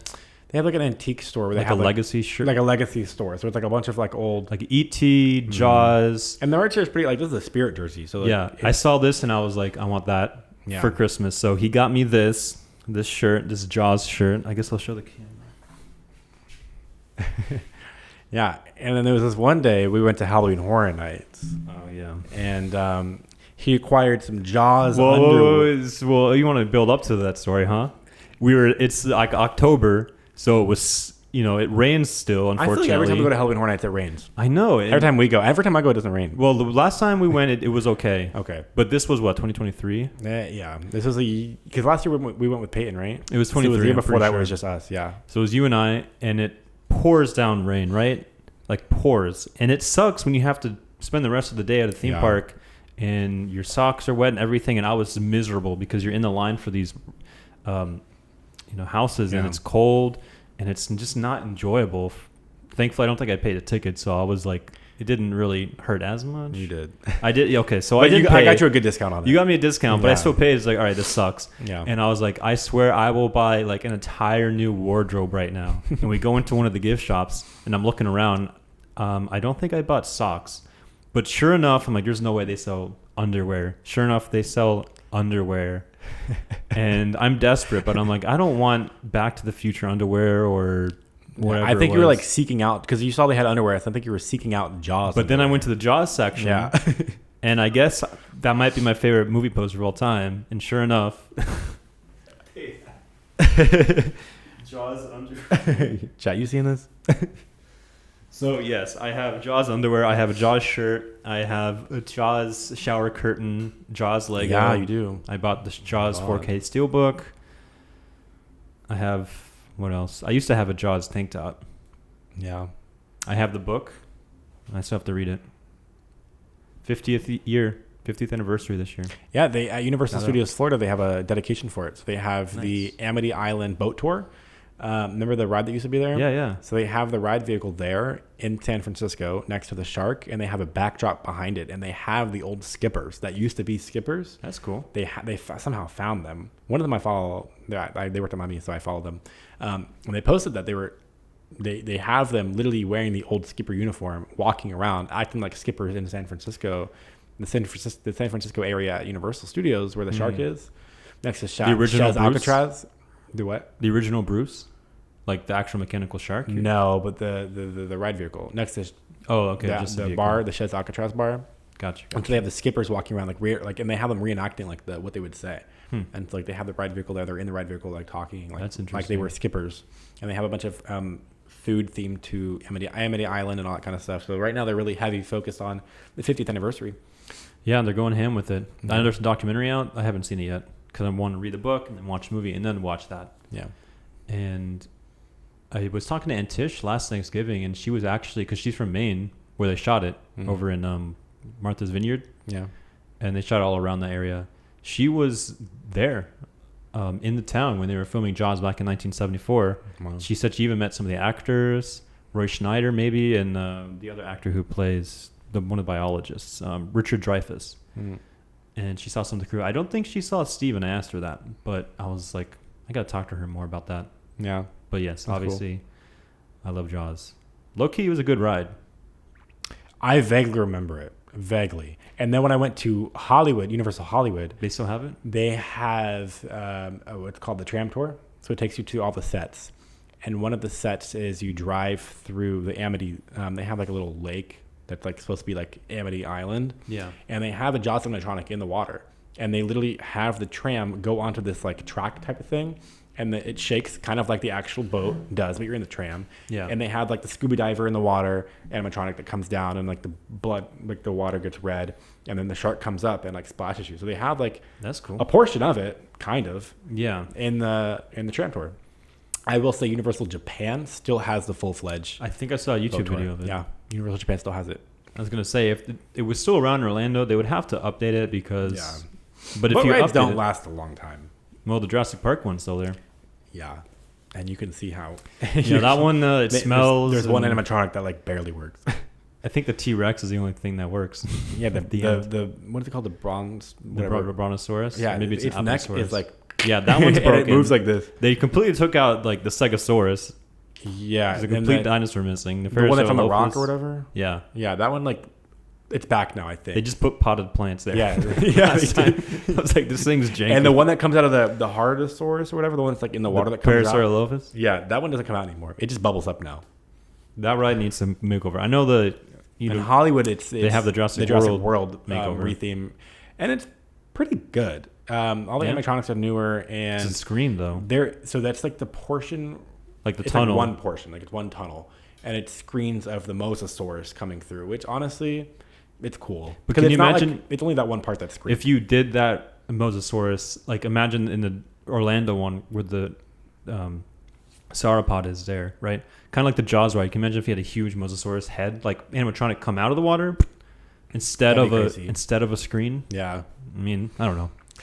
Unfortunately, where Jurassic Park River Adventure in Orlando is located in relation to, like, geographically, there's a road right behind it. So they can't really push it out more. There's literally like a road, and then Dr. Phelps Like High a School. Popka Vinland Road or whatever. Yeah, Vineland, yeah. Vineland and then Road. and then the high school. So in Yeah. fact, people posted online, the kids at the high school are like, yeah, sometimes I'm eating lunch and all of a sudden you hear just like a time before dinosaurs. Like Yeah. it's like a thing from That's the ride. crazy. Can you imagine going to a high school and literally across the street is the back of You just Universal? you hear screaming. But there's neighborhoods too. Like that's the Yeah. thing. Living in So Orlando. fun fact, another fun fact that I can spill with you because it's kind of public, I guess. I don't know.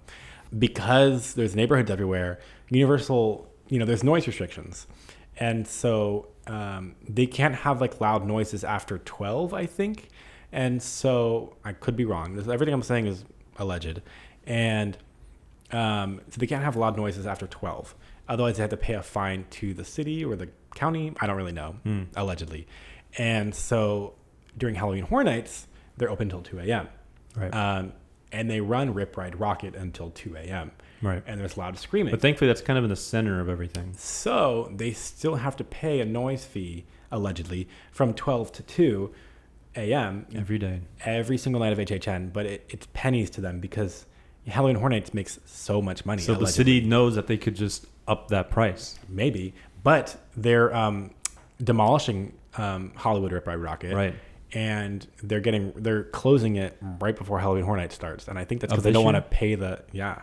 Well, you told me maybe as we were in line for the ride that they retire cars because the company who made it is non-existent anymore. Yeah, and they weren't even a roller coaster allegedly company. the company who Elevator made, company, right? Yes. So allegedly the company who manufactured Rip Ride Rocket, again, this is all stuff that I've heard. None of it's actually factual that I know of. Like, it's all stuff that I've heard. So do your own From research. other employees. Yes, do your own research. I'm not a source, okay? You're my source. I tell whatever you tell me, I tell everybody. Take it with a grain of salt, because what I heard was that the company who manufactured Rip Ride Rocket was never manufactured a roller coaster before. They manufactured elevators. It's what I've heard, okay? That doesn't make it not safe. Close, I It doesn't make guess. it not safe. The issue is just that, like, they, I think, put too much money and invested in this attraction too much to where they went bankrupt, allegedly. And now they don't really have, they can't really like get replacement parts for Rip Ride Rocket, allegedly. And so now I think it's just forcing them to close, for a closure, and they're closing. It's almost 20 years old at this point. 2009. I thought it was 7. 9, I believe 9. Okay. So, and that's a really short amount of time for an attraction. Attractions usually last around 20 to 30 years. Yeah, the Hulk has been there for 1999. yeah. So, and that had a major refurb in 2020. I think it had a major I mean, refurb. plus the Mummy had a refurbishment, which Yeah, just means so- you're replacing the tracks, right? Not necessarily the tracks, mainly the computers. Because the updating because technology changes, and so the way Like the software side of it. yeah, because every attraction, most attractions, are run by computers, and that sounds like whoa, but like it's all automated and it's safer that way, that everything's run by a computer because there's no human error. But there could be potential glitches. There could be, but when that happens, we have fail safes in place. The IT guys are like, And so if we have like a potential threat in our system, we have like fail safe set up to where we know that's happening, and we have detectors in our code, so we know if something's happening or someone's trying to change something or hack into something, we know it. It gives us an alert in our control booth, and we are able to shut the ride down safely. So when it comes to technology, it's very safe. But yeah, when they do refurbs, they change like the code, the coding in the computers, so it runs more efficiently and safely, and they can add more stuff to it to make everything run more efficiently. with the Mummy, they do need to update some of the animatronics. Not gonna lie. Yeah, Emotep needs an upgrade. Emotep Yeah. doesn't really, he just, With the he hat, barely works. some of the animatronics could do an update, Yeah, but the Reggie. rides itself, I mean, I guess that's part of its charm. Yeah, it is part of the charm. I would be sad if they replaced the Well, Jurassic Park needs an Jurassic update, Park not needs gonna it. lie. I think it needs to go to Jurassic World. And fun fact, Jurassic Park in Islands of Adventure is themed to Jurassic Park, but Velocicoaster is Jurassic World. And I do not remember, but someone who used to work at Velocicoaster told me the lore on how it is thematically explained in the theme park. I mean, Something isn't- about, do what's they his name, have to? John Hammond. He founded Jurassic Park within Islands of Adventure, and something happened with time travel. I don't know. I couldn't. I tell mean, you. why do they have to explain it at all? It's just I couldn't tell you. But franchise apparently, rebooted no, itself. but there was an actual thematic reason why you transferred from Jurassic World to Jurassic Park, and I do not remember why. And I wish I remembered. Interesting. I'll find out. But I feel like it's just people accept it because it's just all the brand. no, I thought it was just whatever, but no, it's literally, there's a reason why. That's why it's kind of like hidden. You have to like go through, the bushes to like get Well, you there. see it when you walk in across the lake, Yeah, but and they do have a Jurassic Park 3 reference with the Spinosaurus. in Like it's like right next to Harry Velo- Potter. The Harry Velo- Potter side. yeah. Oh, yeah, the photo op. Yeah. Yeah. It's kind of funny when you go to theme parks like Islands of Adventure. Every time you go into a world, they have the thematic music of it. But if you're like right at the vision line between two worlds, you're hearing like two songs. There's at a the bridge same where time. you can like see the arches from Jurassic World, and then you can hear the mystical music of Harry Potter and Jurassic and then World. Velociraptors are coming by. The music's all fighting and each then other. you see the Zeus trolley in the background of the lake coming around. It's kind of cool, the chaos of it all. But Yeah. it's funny when you hear two music playing at the same time. Yeah. And it's funny that most of the music is all John Williams, too. Mm-hmm. Can you imagine that? Being a composer, walking through, which makes me think... all the theme park scores are really great. Especially Yeah, at Epic Universe. The video I watched when they were doing all the promotionals about a month ago, they were talking about they have, 40 or maybe 80 hours of original music for Celestial Park. Park, which I don't think was Danny Elfman, but you said it was the guy who did How to Train Your Dragon. I think so. John Powell. I think so. Maybe they had a mix of different people. I'm not sure. Michael but Giacchino. it says it in the thing. They did a whole documentary about it. Not like a small doc about a 5-minute doc about the music in Celestial Park. So yeah, and it was funny watching those videos because during the whole opening day celebration that they did on the live where they showed that, it was funny seeing all the different Universal creative team members. And I'm like, oh, I know them. These are big Universal creative team members who had big decisions in making in the park. And I'm we shared offices back in the day, way back in the day. We shared spaces, and it's we got to know them. Which is good because it's who you know, and that's how you can rise up in the company. If I want to be in creative, I mean, I know people now, but it's very cool. It's being I know. Imagine being the director of music composure for Celestial Park. I'm oh, I know them. I know. That is really cool. Yeah. It's also was really cool that one day we go onto LinkedIn and the official Universal account posts BTS videos of all their employees, and there it is, a group picture of you and your Celestial Park employees. Yeah, opening day they came by. You're right in the middle too of the entire. Oh yeah, again, whenever I see a camera, I'm okay, it wasn't a coincidence. So I was outside. This is opening day. We all got there at 6 a.m. and May 22nd. We all got there at 6 a.m. and we were. This was I think they opened the parking at 5 a.m. They let guests in the park at 6. Our attraction, our team members didn't get there till 6. And so guests were running rampant in the park. Nothing was open yet, no attractions, but they let them through the front gate at 6, I believe. And so we weren't going to open any attraction until the opening day celebration begun, which is fireworks and music and all that kind of stuff, and a whole announcement with Steven Spielberg. And a pre-recorded, we learned after. Yeah, when you told me that, I was like, no fucking way. I didn't know I was pre-recording until after. It was pre-recorded, but because he was in the original announcement video in January 2024. He was in the original announcement. They actually filmed him in Orlando. Yeah, because Steven Spielberg is the a creative consultant for Universal Creative. That's awesome. Yeah, he gets residuals. And I know that he also controls the ET ride rights. They can't do anything without him approving. Allegedly. That's what I've heard. I mean, I feel like that's probably true. Yeah, but he didn't have that on Jaws. But so yeah, and we were all out front, and all the guests were out there creating a whole mob, and we had coolers of water. So the guest service on May 22nd was astronomical. We had buckets of water that we were handing out, coolers. We were giving out water to guests. Yeah, while they were waiting at 6 a.m. They were waiting to get into our ride because we didn't let anyone in yet because we weren't supposed to open until the celebration was done, because they would shoot fireworks off 9 a.m. and then it would commence it, and then it would open our line. I think it's 7 or 7:30 or something like that. But that was also live streamed, and so all my coworkers that were outside were just looking up at the fireworks above Helios and just watching, and it was really emotional for the team members that were there for over a year. So me and some other team members were just staring at the fireworks, listening to the voiceover that was "We invite all to Epic," whatever they say, and hearing the Universal theme song is bum bum bum bum bum bum bum bum, but it was done with an orchestra, so it was big drums, playing all of the and trumpets, and it was really bum. It's gotta feel really, really empowering.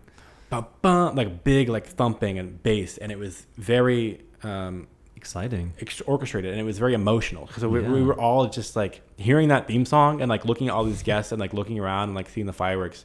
We were all we had water in our eyes. Sunrise coming cut up. The onions, yeah, and we're this is it. This is the moment we all were working toward. This is the moment when we not many people get to experience. No, that. when I was on the second big wave of team members that come to Epic Universe, and so being in that moment, I was this is the reason I'm here.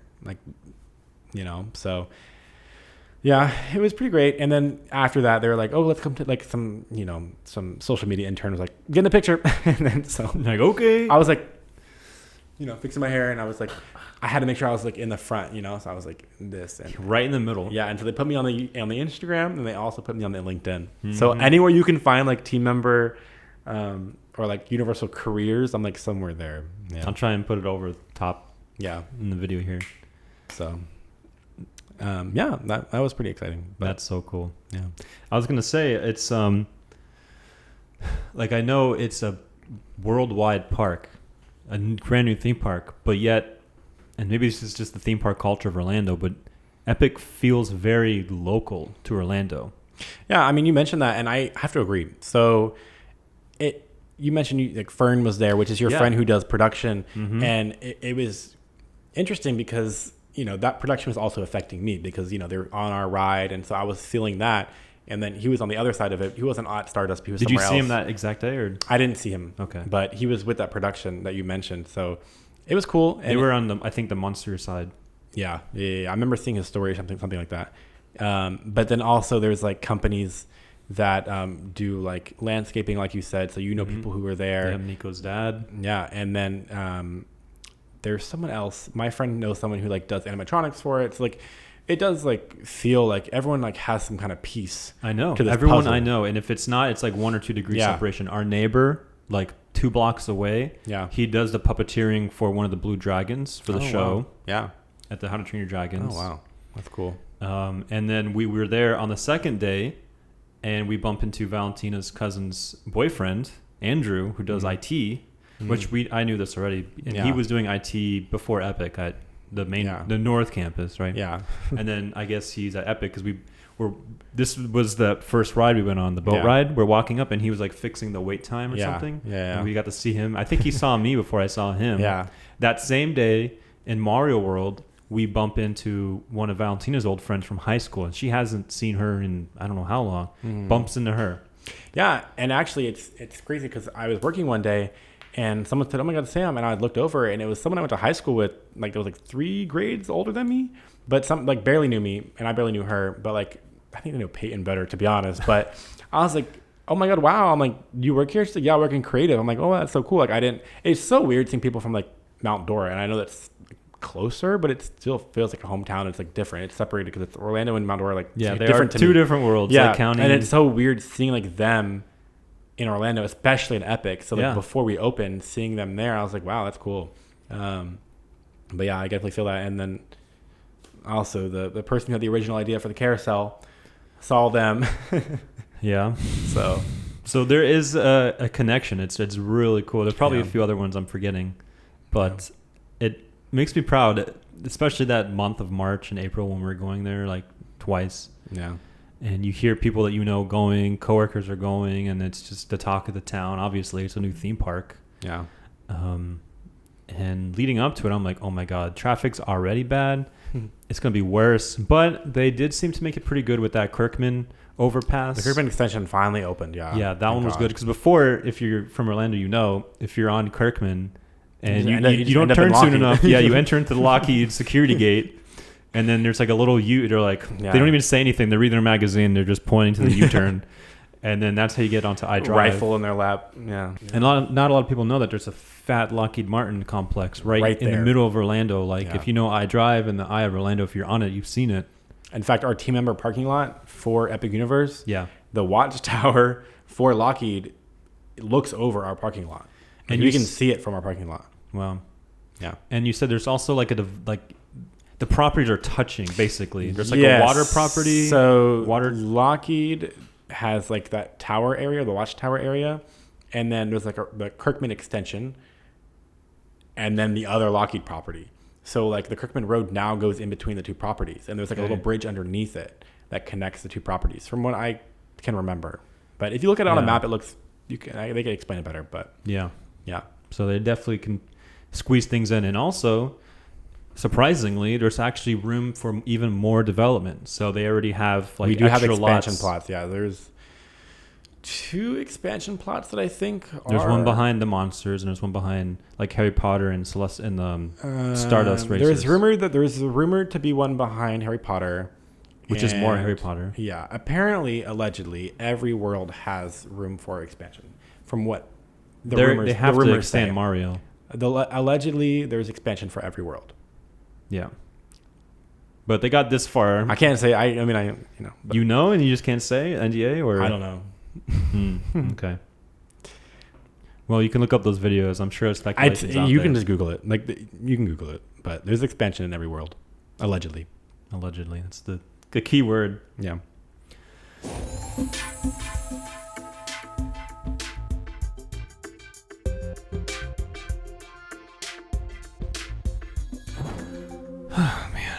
How you feeling?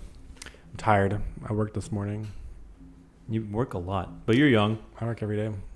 You are 21. I'm 21. How does it feel to be 21? I feel like I'm 45. I don't like going out, and I'm always tired. So It's life, bro. yeah, I love being at home. I love being in bed. Well, you used to live with Lil Bro. It was funny. You used to live with Frank's little brother. Yeah. The little bros living to like it was like a sitcom. Yeah. I mean, we never really like hung out, but yeah, we did live together. Yeah. Just funny. Yeah. And you just recently moved back home. Yep. So what's that feel like to have graduated high school, move out of the house finally into your own spot, but now you're back home? I mean, it feels like how it was, to be honest. I mean, But do you like that? I do. I like being at home. I think I only moved out because like the opportunity, you told me about the opportunity about your friend, his house being rented out. So I was like, okay. And then I had the opportunity of like being the AV technician at the church. So I had like a lot more money coming in. So I was like, okay, let me just do this. We have to do that drive all the time. Yeah. And so that's when I quit the church and I became full-time at Universal. It's around the time you switched to Epic. It When was you like moved 3 in- months after Epic, I quit the church. You moved into your spot in 2023. September 2023. Yeah. Yeah. So you've been there for about a year and a half. Mm-hmm. And then I left last month. And I don't know. I decided because I was coming home like twice a week anyways. And I kind of just decided I was like, well, I can also just save money. Mainly, okay, I had some weird vision that I was going to work on a cruise ship in the fall. And I kind of was just expecting the opportunity to fall in my lap. I don't know. I was being really delusional for some reason. It's good to hope like so that. I was like, I'll just move home. I mean, you worked at Epic, so how could you? Exactly. So I was like, I'll just move home, and then in the fall I'll just be on a cruise ship. But also like it's really hard for an American to find a job on a cruise ship because they don't hire really Americans because they're expensive. Unless you're in childcare or you're entertainment. Yeah, and exactly. But even then, and most of them aren't American. Yeah, exactly. And so I don't know. I'm still You have to be looking. a stand-up comic really to get a job. Exactly. So Or I mean, I'm musician. still looking. It's not that I don't want to do it. I just still want to work on a cruise ship. And I'm looking every now and then for jobs that are available. But to be honest, I kind of want to focus more on developing more Universal. So I mean, that's what you said earlier. You got in because you wanted to climb the ladder, and you still. yeah, So, what are your future goals? Just kind of see what happens and jump kind of positions. exactly. Honestly, just see what happens, because I've learned that if I want to do something, I don't want to get disappointed. So, and I've like, oh, I want to do this. I want to do this at Universal. I want to do this. I want to do this. I want to work on a cruise ship. This and that. But it's like when it doesn't happen, I'm like, bummer. I'm I mean, yeah. kind of sad. So now I'm just like, because what I found out was I was like, when I applied for Universal, I did it as like, I didn't think I was going to get it. I was just ending my internship with the church the first time, and I was like driving on the 429. I was going somewhere, probably your house, and I was like, I need to find a job because I wasn't working at McDonald's anymore, and our annual passes had just expired. And I was like, oh, this is how I drive to Universal, and so it was on my mind, and I was like, maybe they're hiring, and so then I just, on a whim, applied for attractions for some reason. Like you went to the website. Yeah, and I was like looking for whatever, and I was like, oh, attractions attendant, that seems fun. Okay. I applied for it, got it, boom. Wasn't even like looking it out, like seeking it out. Same thing happened with Epic Universe. I was not Well, you seeking it kind out, of wanted it. but not. I wasn't thinking about it because no one said the applications were open, and I was not seeking that application when I went on the site. And so I just applied for it, and boom, got it. And then so anything else that I've sought out, I haven't really gotten.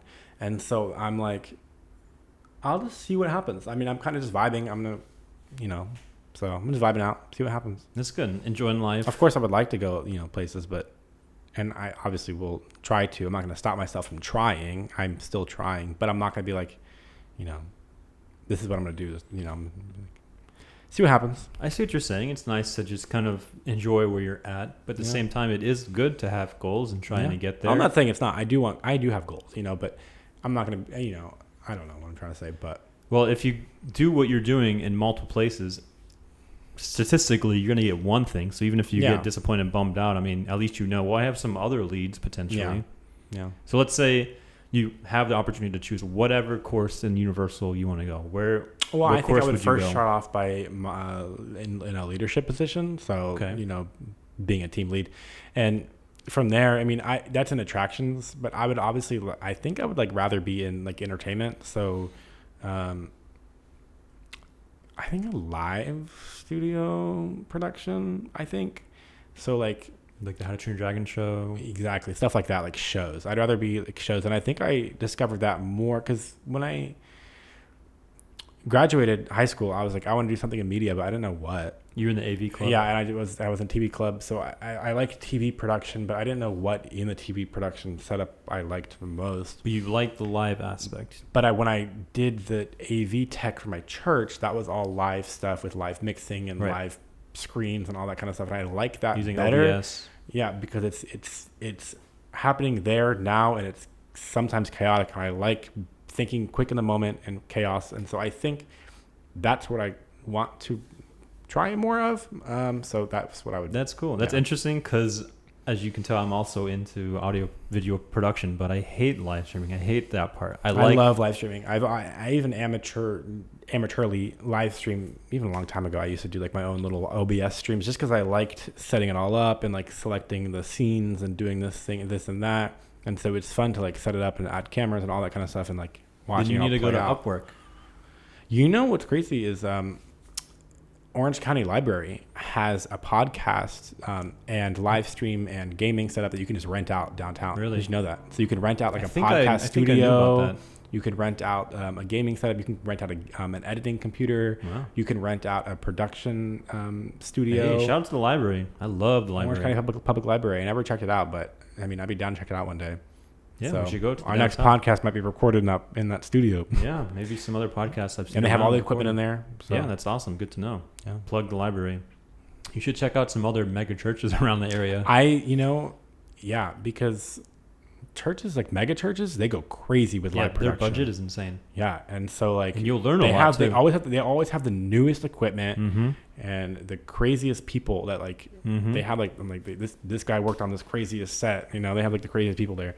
So, and I feel like churches are also more willing to have newer people try in the spaces too. Yeah. Versus like a big company, it's like, well, you don't have experience, but churches are more willing to like do that. Mentor you. Yeah, exactly. You should do that and then apply to the church jobs the cruise jobs. Yeah. Because then you'd have the experience. Hell, you might even meet someone, know how to get there. Yeah. I mean, that's cool. So you touched on cruises. This man has cruised on more cruises than years of his life. How many have you been on now? 30? No. And you know what? I'm going to pull up this app. But while I'm doing that, I'm going to talk about it. So I have been on 20 or 21. I think it's 21. So exactly the amount of years you've been alive. And there is this new website that came out by a cruise vlogger, YouTuber. It's 20 cruises. So do you know that the app where you can track like your flights and like what countries you go to? Then like travel fanatics love showing how many flights they've been on. No. Okay. I usually just write it down in a Google There Doc. is this website. Okay, free plug. It's not an app yet. It's a website called the Cruise Globe, and you can plug in all your cruises from 2015 to present. The cruises before 2015 you can put in there, but the data isn't going to be the same because the tracking was differently. But from 2015 to present, the GPS tracking is on here. So this is a 3D map globe of all the cruises I've been on, and it tracks the exact coordinates and where the cruises have been. He's showing a map of the the Caribbean, and there's just a bunch of lines everywhere. It shows the exact lines and overlap of where all the cruises have been. Looks like hurricane paths. Yes, and so it shows every cruise I've been on, and I plugged it all in here. And I might be missing one or two, but I think I plugged all the ones that I've been in here. Does it like rank the amount, like the destinations? Yes, by amount. So it of shows visits? how many countries I've been in, how many cruises, how many miles. 20 cruises, 13 ships. So because 13 ships, yes. And so repetition. When I click on it, cruises, it'll show me my different cruises that I've been on, and it'll show me the dates that I've sailed and the ships that I've sailed. And somewhere it shows me how many countries I've been on. But there's about 5 cruises that won't show me more data because it doesn't track it, like I said. Well, you can go to Carnival's website. 10 different countries on cruises. 20 ports, 4 cruise lines, and 13 ships. I've stopped in the USA at 40 times. That's probably just the ports.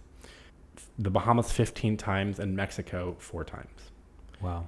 Yeah. So I've been on Carnival 14 times, MSC 3, and Margaritaville at Sea twice, and Royal Caribbean once. I don't know why Royal Caribbean's not on here. Did I not have that one? Maybe I didn't add that one. Oh my gosh. I've been on Royal Caribbean once. So Carnival Cruise Line is my favorite cruise line. So, obviously. Yeah. That's who you want to work for. No Disney, though. I'm a platinum. Overpriced. It's overpriced. I can't say I'd never do it because I want to experience it. With your theme park friends who probably do it. Yeah. If I get a good discount, I have a friend that works at Disney now. So I'm going to be like, he just started working Do at they Disney. get the discounts on the cruises? They too? do. Okay. And he always goes on Disney cruises. He only goes on Disney cruises, actually. And I'm like, well, that's called a Disney adult. Right. And so he is a Disney adult fully. And it's so annoying. But you're in a Universal adult. Yeah. So I was like, it wouldn't be an immediate no to go to Disney cruise. It had to be like a weekend though. But I did a lot of research, and apparently like everyone says it's screaming kids. It's not actually screaming kids. There's a lot of places for adults to go to. There's a lot of adult only places to go to. I feel like it's all kids. Because like at 7 p.m. it's like the kids are asleep. And so there's a lot of nightlife for adults. The restaurants are really good. But everything the food's really has good. Mickey Mouse and Goofy all over it. Unfortunately, everything's themed Disney. Like the club's going to be playing Frozen. Do themed cruises. So there's like a Marvel cruise. So at night they have Marvel characters come out. And the areas are really so cringy though. But the areas are themed to Disney IPs, not necessarily like Disney. Like it's not like Mickey Mouse everywhere. Yeah, but still. You'll walk into like a Pixar Palace, or you walk into like the Millennium Falcon. Like they'll do like areas like that. And it's too much. I agree. There's Disney adults everywhere. They're snobby. They're millennial, people, Disney adults. Sorry to all our Disney friends out there, but it's true. Yeah. So that's probably the reason I wouldn't do it, but I wouldn't be opposed. I'd try it once. And I really want to do Virgin voyages because everything's included. It's all inclusive, more than a regular cruise is. All the specialty restaurants are included. All the drinks are included. So it's like, it's cool. Everything's Wi-Fi. Like everything that you would think about is included. And it's also adults only, not excursions, unfortunately. Okay, so not everything. Yeah, no. And alcohol's not included, but of course. It's adult only, 18 plus, and it's very catered towards young. You think adults only, and you think old people. It's very catered to the younger generation. So it's like very bright, a lot of nightlife, a lot of parties. Okay. So I want to try Virgin, but it's also more expensive. But everything's included, so it kind of justifies the price. And I found a really good sailing, but at least it's like I have to have 3 people to go with me. 3 people in total. That doesn't seem that hard. I have to have 3 people in total, and it leaves from Puerto Rico. But I have free flights from Puerto Rico, so maybe. How so? I'm a Spirit card master holder. Yeah, you have like Spirit all the things. You're an Apple man. You're a Carnival man. A lot of niches, yeah. You travel a lot. In fact, I'm going to Canada in 2 weeks. Really? Yeah, I'm going to Banff, I'm jealous. Canada. I'm going to with who? My friends from work. Okay, I'm glad that you have a little friend group. Yeah, it's for her birthday. So birthday trip. Wow. What part is that? The east side or the west side of Canada? Central? The west side of Canada, like west central. Okay. So we're gonna go see big mountains, blue water. It's gonna be beautiful, man. Yeah, I can't wait. I'm excited. I got my drone packed up and ready to go. Okay. Yeah. Wow. I know mom's. I didn't even know. She sent that she's in North Carolina right now. I think she's using our Airbnb gift we got her. Oh, good. Yeah. So she's in North Carolina. The wedding gift. Or her birth. I don't know. Whichever one, the most recent one. Because we got her that Airbnb gift twice, I think. So. Yeah, we did one for the wedding, their wedding gift. Maybe it was the wedding one. I don't know, but she's in North Carolina for the week. She found like a cabin or something on Airbnb. Yeah, her and Scott are in the treehouse. So is it a treehouse? She said treehouse, which is probably just like a cabin, Mom likes to exaggerate. Yeah, well, sometimes there are Airbnbs that are like built. No, I know. I'm actually watching. Shout out Ryan Traham. You know Ryan Traham? He's a really good YouTuber, and I'm not talking like a cringy like Logan Paul YouTuber. He's really good. It's not like fast zooms. No, because they hate editing. No. He's very funny, fun to watch, easy to watch. He's very known for doing these series on YouTube. He's very known for his penny series, where he starts with a penny and he like buys a house, or like starts with a penny and like travels America, or he started the penny and traveled to Europe. Like it's all these series he does on YouTube, and every day he posts his progress. So like when he traveled Europe, he like trades a penny for like a pen and then sells it and like does all this and like has to buy a plane and like fly all these like buys a plane ticket and like travels all these places and he has like challenges along the way. And like Amazing Race. Yeah, and right now he's doing the 50 States in 50 Days challenge, and it's to support St. Jude's or whatever. And how does it support like the revenue from the YouTube? So you can donate, and when you donate, it puts a challenge on Ryan. So he starts in Texas where he lives, and every day he's going to a new state on a road trip. But it doesn't need to be on a road trip because there's other kind of states that you can't access by road. But every day he goes to a different state. It's like a certain order. He's like doing it on his own order or whatever. And he has this thing called a Wheel of Doom. And so when someone donates $50,000 or a brand donates $50,000, he spins the Wheel of Doom and it lands. People donate that much? The brands will, yeah. It's already happened like 10 times. Makes them look good, huh? And the goal is to raise $1 million by the end of the 50 days. And so there'll be challenges on there like airplane mode. So you have to go to the next spot without your phone. So he has to like go to like a gas station to ask for directions. That is challenging these days. And so it's really funny to watch and it's entertaining. And so people are donating and these brands are donating and there's like incentives and stuff like that. And so he has to do these. And he's the challenge. Why I bring it up is because he's staying at the coolest Airbnb in every state. That's like what's drawing it. So every day I'm sure they're also Airbnb. Funding it. No, not yet. They haven't done anything yet. Oh, really? You know, he's like, I'm calling out. He's like, he did a brand call. He's like, I'm calling out McDonald's because I get your iced coffee every morning. I'm calling out Airbnb because I'm staying there. I'm calling out like all these. So it works, I guess. He's like, I'm calling out Starlink or whatever because he has a Starlink in his car. Gotcha. He's like calling out all these brands. He's like, I'm calling out Target because he goes on Target because his candy's on Target, whatever. And then, yeah, I don't know. I'm talking about this, but and then like I'm bringing it up because of the treehouse. So he stayed in a treehouse one night, and so like Washington or Oregon, somewhere in the middle of the country. No. And yeah, and it's still happening right now. I think he's on like day 18 right now. Oh wow. He's happy, and then he's currently raised $1.8 million. So the goal was $1 million. They raised the goal to $2 million. He's almost there. Good for him. So all these brands coming out, like Kia. He's driving. He rented a Kia, and Kia donated $100,000. Like it's like all these brands are coming out. Something you can do. Yeah, and I started following him like years ago when he was a very small creator, maybe less than 1 million. And he's like 10 million followers, or subscribers. But I followed him a long time ago, and he would start with like these little stupid sketches, and now he's like, wow. It feels very authentic. It's not like Mr. Beast where it's like everything's production now. Yeah. This is he films on an iPhone. Homemade. It's on an iPhone. Yeah, it's homemade. It's completely homemade, and that's what I miss about YouTube. I miss YouTube, like old YouTube. I know. That's what I don't like. I mean, everything on YouTube now is like produced, and that's kind of the work out there on Upwork, and a lot of the type of YouTube editing is you have to make sure you keep the audience's retention. Yeah.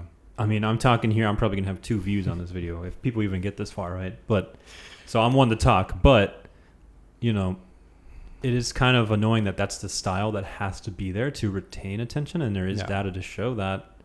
There's one YouTuber that Valentina and I watch, similar thing where a guy, he travels around the US, around the world actually, but it's not quick edits at all. It's like him filming a GoPro, like on a stick. And it's like, there's not a lot of editing. It's just kind of holding on the shot. I can't remember his name, but he's a bald white man. He goes to all these niche places around the U.S. and the world, and he's interviewing locals. He just puts a lav on them, and he gets them to talk. And it feels really like almost like it's real. I don't know if it's journalism, or documentation. I mean, it's journalism. Yeah, he's just kind of letting people talk, engaging. It's kind of like, what's that guy? All Gas No Brakes was a couple of years ago. Yeah. Since then, it's completely different. Maybe this is like pre-COVID, post-COVID, All Gas No Brakes. He would kind of just go to random places, just put the camera and the mic in front of somebody, and they'll just talk. Yeah. And like, you just don't edit around it. You just kind of hold on to it. And that feels more genuine. It sounds like that's what this guy is. So that's what these podcasts are supposed to be. Not a lot of editing, just very simple, basic setups, out of focus shots. I like it. Good, I'm glad. You're still going to Seminole State, right? Yeah. Doing what? Girl. Right now I'm trying to get my AA. I'm doing one class right now. Well, not right now, but in the fall I have one registered. I'm supposed to register for 2 more because I have 3 classes left. For AA. To graduate, yeah. So 9 for my AA. So right now I register for 1. I should register for 2 more. but I have not done that yet. So by the end of spring semester next year, you'll have your AA Fall. of next year? Yeah. If I take my 2 more classes. But I also have to take a civic literacy test, which is a civic literacy test, which is required now in the state of Florida to graduate college. Since when? Like 3 years ago. They gave it to us in high school. They said you can take it in high school for free. Until you pass it, it'll count as a credit. I didn't take it serious. I wish I took it serious. I mean, it's kind of like the SAT. Because they're like, it doesn't count right now. I'm like, I'm not doing it. Yeah. So I didn't take it serious. But it's not required, which I guess is nice. But also, I haven't taken civics in a long time, so I don't know. You had to like know like court cases and stuff, like like old historic cases. I'm like, I don't know anything. But you're taking a course to learn it I did. in high school? No, my freshman year of college, and I didn't take the test after. I should have, but I didn't want to. So now I have to like take like a refresher or something. Unless you have your notes. I mean, I have resources like through Seminole State. Like I have a course to take. Honestly, that does sound like an important course. I mean, at first it sounded It's like important, it was just a BS thing, but yeah, the test is important. I feel like, but it was. I had a similar class in UCF. It was part of my major, and it had nothing to do with video production. It was just literally about civil court cases, learning the First Amendment. And I thought that was very important. First Amendment rights, freedom of speech, which, by the way, applies to government only, not social media. So if you feel like you're posting on social media and it gets taken down, it's not an infringement of your First Amendment rights because it's not government. Because the company has the disclaimer. The terms and conditions, which you may or may not have read. Yeah. The company has a say on what you post on their platform. Exactly. So that gets me kind of annoyed. Then again, people don't know, so I don't get mad. No, it's very funny when I see people be like, "Oh, they took down this post." I was like, "That's my First Amendment right now." No, it's the platform decides what they want on their platform. You can't have a kids platform and post something that's not kids appropriate and then be like mad that it's not your First Amendment right. It's the kids platform. Yeah, if you post on YouTube now, you have to put if it's made for kids now. Yeah, like you can't post without that, which is good. The internet's not the Wild West it used to be. Right. YouTube's not the same as it used to be. 20 years old this year. Yeah, 2005. Wow.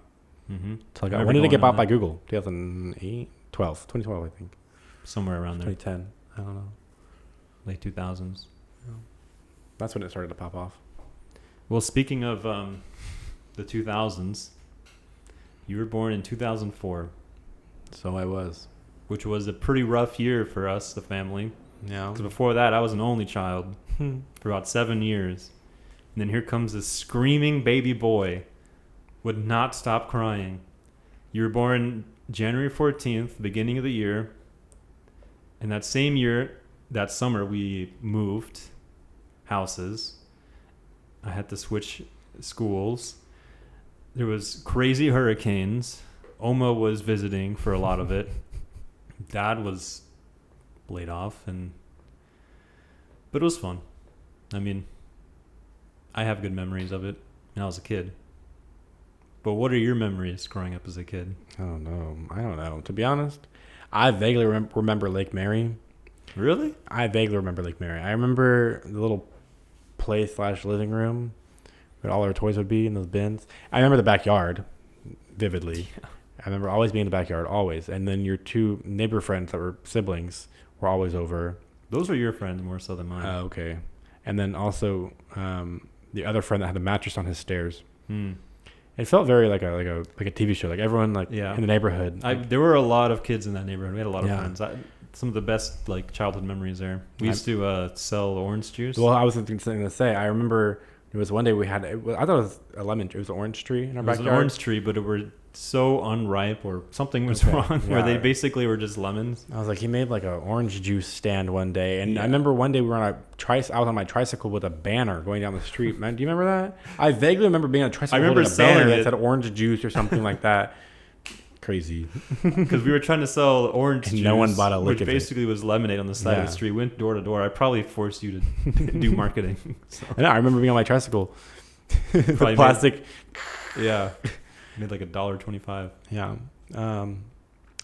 And then I remember they ran through the screen. Who? The friends that you said were mine.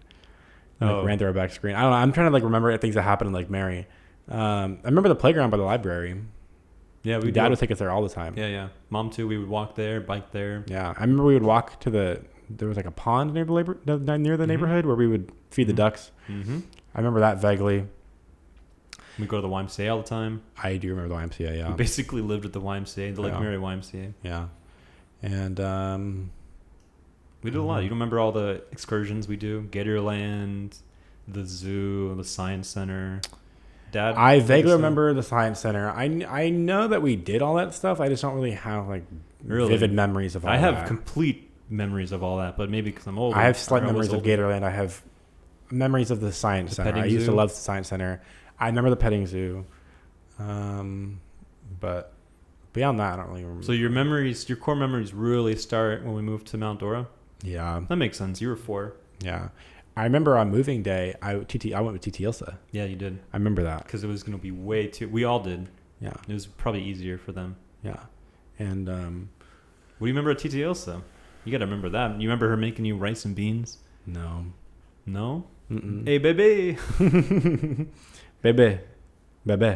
When's the last time you saw him? I guess the wedding, right? Yeah. But Carlos wasn't... It was just TT Ilsa. I think it was just TT, Yeah. And then... Lake Mary is or not Lake Mary. Sullivan Ranch is where I have all my memories, I think. Like most of my memories growing up.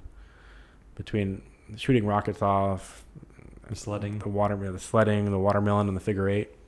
The watermelon seeds out. Someone like threw watermelon seeds in the figure 8 and it was like watermelon growing in the patch. Remember that? I remember the watermelons. What's the figure 8? Like where the middle of the neighborhood where it would be like they call it the figure 8. It's not. It doesn't really make a figure 8. Oh, I know what you're talking about. It goes up. Well, the lot right in front of the Blondshine's house that had watermelons one time. Oh, really? Yeah. And then the clubhouse that was like near the dog park, where the trees were. You call it the clubhouse. Oh, yeah. I mean, that was not the physical clubhouse, but we went there all the time to swim. Yeah, I remember that. I remember walking there. It was fun. Yeah.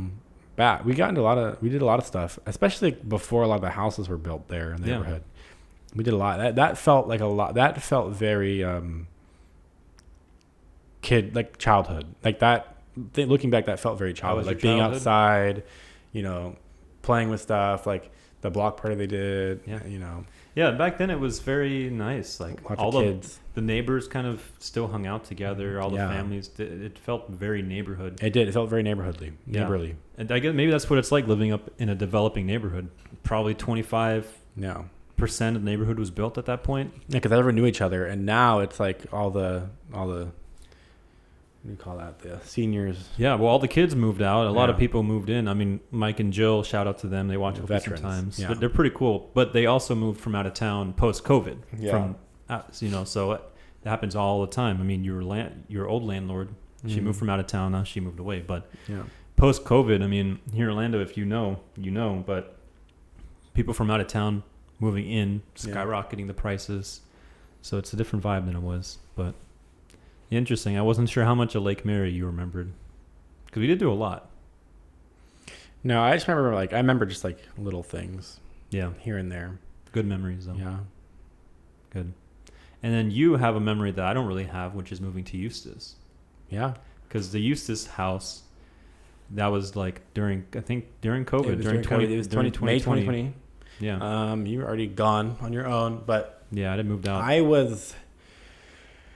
This was in between my sophomore and junior year of high school, and so right in the middle of my high school career, and during COVID, and so we moved. My sophomore year of high school got cut short because of COVID, and then which we can talk about that if you want, but then we moved immediately to Eustis, and I started at a new school in Eustis. So it was very different moving there. We got a smaller house because we were all grown up, and it was a new area. I get new familiar, and at first I was like, I don't know. I didn't feel like home, but at the time I was just rejecting it because I didn't realize I'd never moved before like that. I remember, Good point. So I was rejecting it. I was like, this is not my home. But then after a while, I was like, okay, this is home, but I was like, no, I don't want to be here. But now I'm like, okay, that's home. Because it's but I didn't know because I've never moved anywhere, so I didn't know what that felt like, But interesting.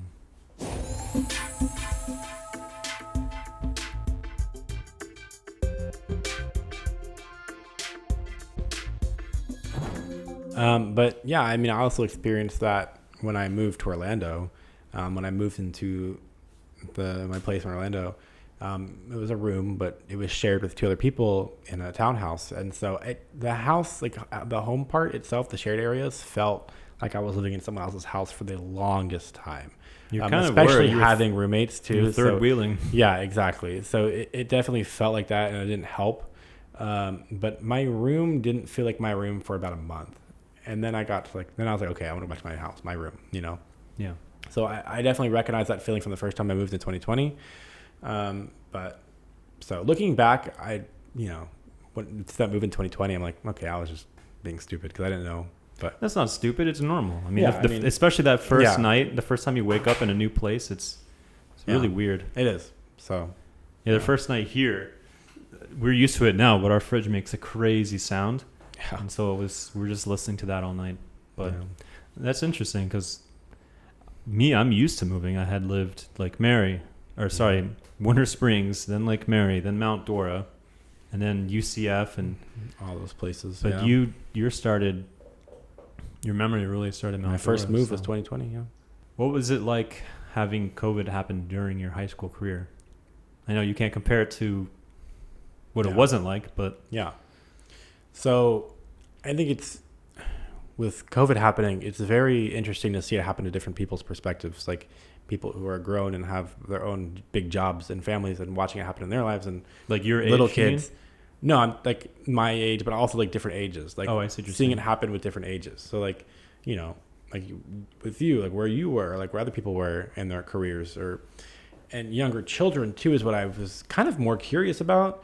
The long-term effects. Well, that, and also like, what do they know about COVID? There's 5-year-olds right now that have no idea what life was like before COVID, because it is significantly different. I feel like, I think a lot of things during COVID, that 8-month period where it was like really COVID, changed the way a lot of people's like styles changed, the way people think culturally. I think it was a whole culture shift within 8 months, which the first time crazy. The entire world felt something like that. Yes, in almost 100 years. And everyone came together online, and so the people were sharing different things, and everyone came out of COVID a different person, I feel like. And so, but better really overall. Yeah, I think so. And I think it sparked a lot of creativity and a lot of free thinking and everything like that. And so everyone came out of COVID a different person. I think sometimes I wonder what the world would be like if we still, like if COVID didn't happen and 2019 just continued. I think it would be weird, because in 2019, like everyone it felt very different than it does now. It felt very, I don't know, for some reason the word plastic wants to come to mind. It feels very plastic. Yeah, I don't know why I want to use that word, but it feels very I'll say the opposite. Shaped. Like it feels more plastic now. No, I feel like now it feels very fluid. And I think everyone was like thinking one way, and everything was like, done strategically. But I don't know. But anyways, I think the world shifted for sure. And so in 2020, we heard about COVID on the news. I remember hearing it on the news a lot, especially like more and more in January. I heard a little bit about it in December of 2019. I remember going to Nana and Grandpa's house and seeing it on the news and like, oh, another case in China, and then we went like a month without hearing anything about it. And then about like late January, it was like, oh, there's a case in like it's not a different country that wasn't America. And I think in early February, there was like a case in LA or something like that, like one case. And it's like, oh, this is like here in America and whatever. But we don't really know what COVID is. Like no one knows what it is, which I think created a lot of the scare, because no one knew what it was. It's all kind of post-apocalyptic. Yeah. Like zombie outbreak. Like, is it going to kill you? Because obviously the people who did die from it, like people who did get it died from it. The morgues were running out of room. Yeah. And so, because no one knew what it was.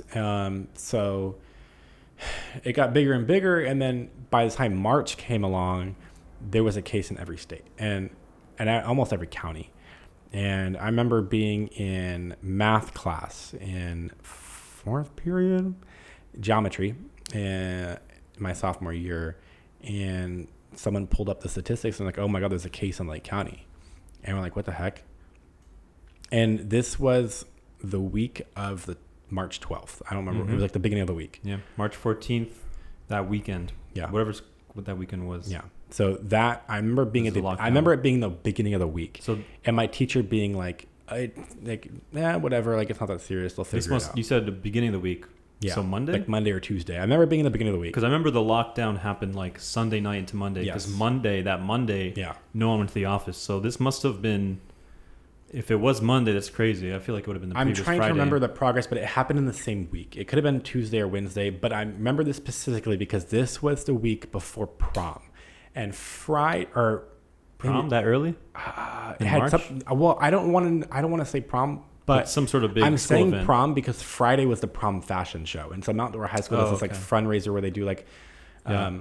no, I was in no, that. no, no, no. Thursday was the prom fashion show because Thursday was an early release day. The classes got out an hour early because the last hour we'd go to the auditorium to do the prom fashion Well, show. joke's on you. You got the rest of the semester off. Yeah, and so I think prom had something to do with that weekend or I know what something you're like talking that. about. I was in mine. Yeah, okay. All the well. superlatives for voted most, artistic. Yeah, so the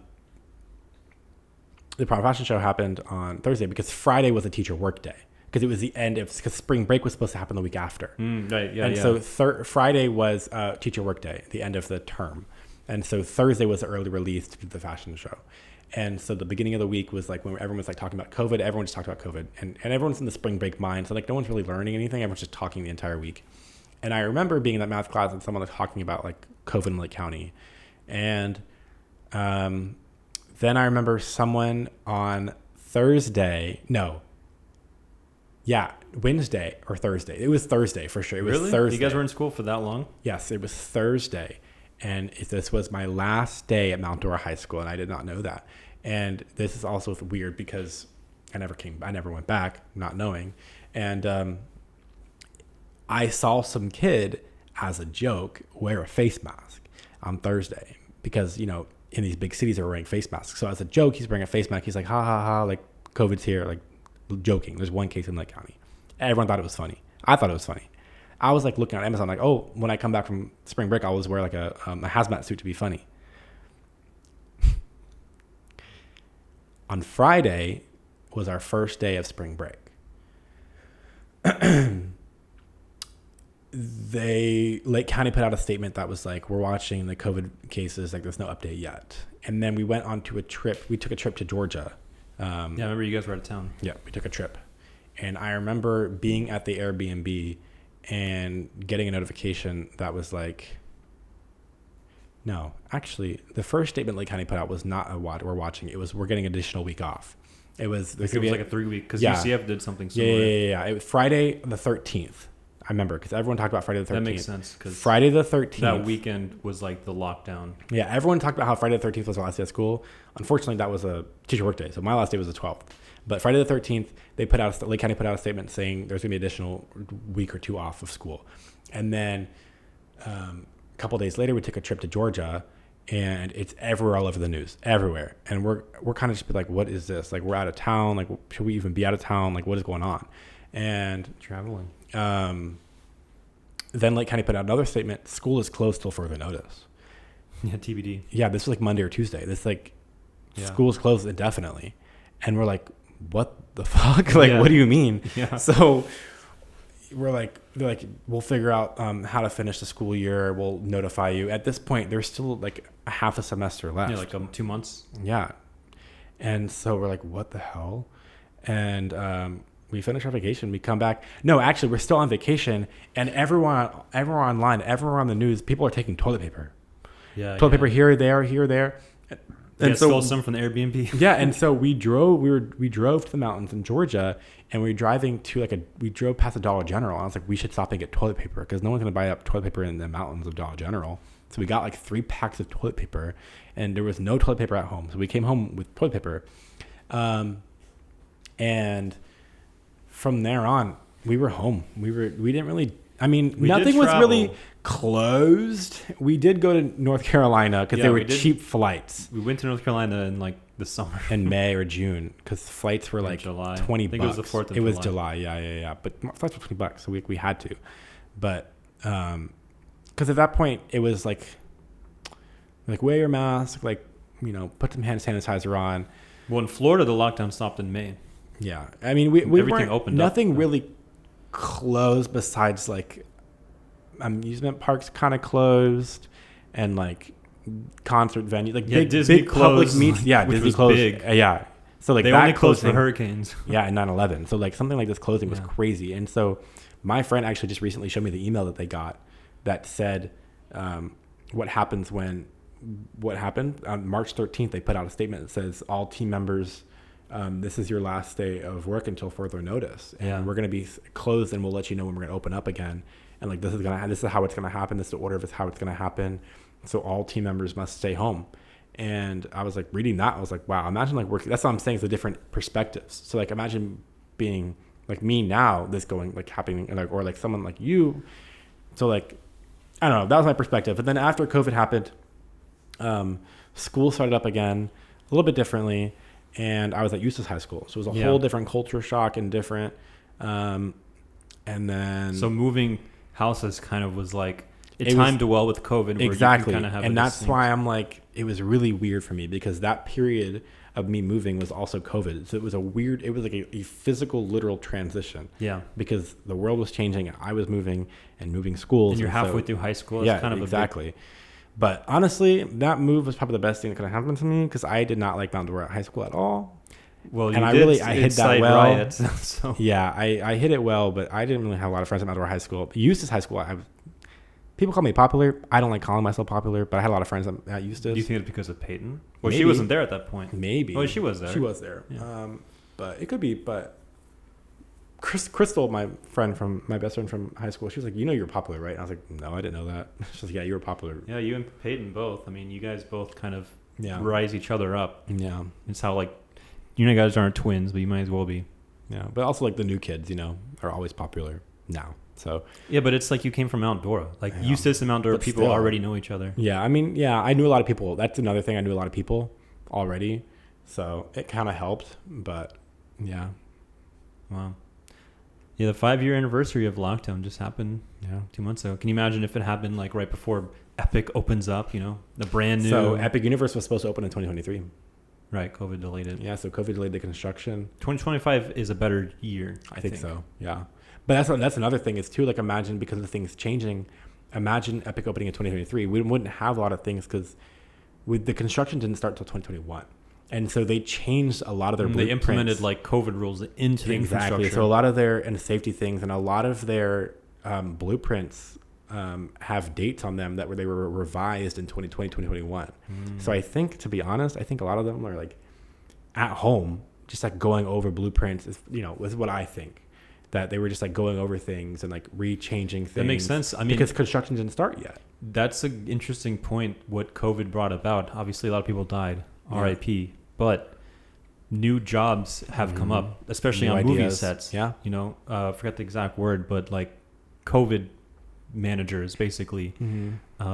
So I'm sure there's a lot of new infrastructure rules that everyone is learning how to do. A lot of new health protocols too that no one thinks about. And it's for the better, probably. Yes. New advanced health, like especially for cruising too. And technology, They put too. new filters in the cruise air filtration systems. And it took a global pandemic to do that, to make because they people realized go- that all the AC is connected to the same ducts in cruise ships, and all the beds, all the rooms are connected to the same air ducts, and so they have air filtration systems in everyone. And but no one thought about that. No one thought that like it takes airborne a global diseases event to. Yeah. So I think things like that, definitely changed things for the better. Yeah, obviously A lot of technology good. increased. And technology, I think people realize the benefit in technology, that we can actually use it to assist us, especially with like QR. Of course, QR codes were a thing before COVID, but no one really knew what they were. But then once they were on every menu at every restaurant, slapped on every table, then it's like, oh, a QR code. I do miss the physical part of menus. Yeah. But, I get it. Yeah. But it's really nice to just like have a QR code and people just know what it is. Because before COVID, if you have a QR code on the screen, no one knows what that means. Or how do you, like, what do I do with it? Yeah, how do I do it? Now you open your camera up and just scan it. Yeah. So I think that's an example of like how things changed with technology for the better. But there's so much other stuff. I mean, there's things on your phone that like applications on your phone that you can do now. I'm blanking, but there are software things and physical hardware things that have changed for technology. I think too. new apps have come up, especially exercise. People are going outside more, exercising. Yeah, for me, I feel like when COVID happened, everyone was finally going back to my speed because I was very lucky with the timing because I had graduated in 2019. And so I was working full time It's like right out of after college. And up to that point, I was already used to working from home, or at least a hybrid situation. I already was editing videos for my company. I would go into the office, but I would also edit from home because that's just kind of what you do. I also had online school existed before COVID. Yeah. Having online courses, so college and work already was a hybrid situation for me. And so when lockdown happened, it's like, all right, everyone is work from home. Older people, I think, maybe have freaked out or were confused or not sure how to navigate it. For me, I was like, oh, this is perfect. I already do this. Yeah. Now I don't have to go to the office. I can just be in my underwear, my pajamas. Now everyone, it felt like the world stopped. Yeah. Everyone kind of calmed down. Everyone went outside and lived. Because before that, the fast, now it's kind of back to that fast paced environment. But this might sound bad because again, it was very deadly for people. But like you said, you come out of COVID in 2020 differently. I had such a relaxing 2020. How it started and how it ended was completely different. Yeah. A lot of relationships started out of 2020. That's how I met Valentina out of COVID. And you were visiting me a lot during that time too, because I was living with. Because I wasn't in school. I wasn't doing anything. Yeah, over summer. I stayed with you for like a week. Yeah, you would come over. You would stay for like a week. It was fun. Yeah. Me, Kenji, and you'd come over. Get some mischiefs. Yeah, mischiefs. We ate a lot of fast food that time because you were encouraged to eat out. It was like there were a lot of deals, like eating out and taking it to go. Like that was kind of the DoorDash culture. Deals. Yeah. And so full-time job, I'm not paying to go anywhere. Let me order in food. That's another thing too with jobs. A lot of DoorDashers. They had to hire a lot more Dashers and stuff like that. So a lot of that's and a lot of programmers too, because a lot of the technology is advancing. So they have to create new programmers to fix at-home technology. IT, because they have to convert to work from home. So exactly. So there's a lot more stuff that comes out of it.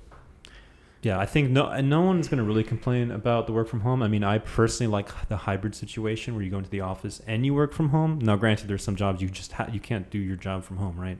You have to go in. Yeah. But yeah. Are there any last things you want to say? Anything you want to plug? Is there anything other questions you have for me? No, I mean, we kind of went through everything. Is there anything you want to talk about? Is there anything you want to talk about? Who's your favorite sibling?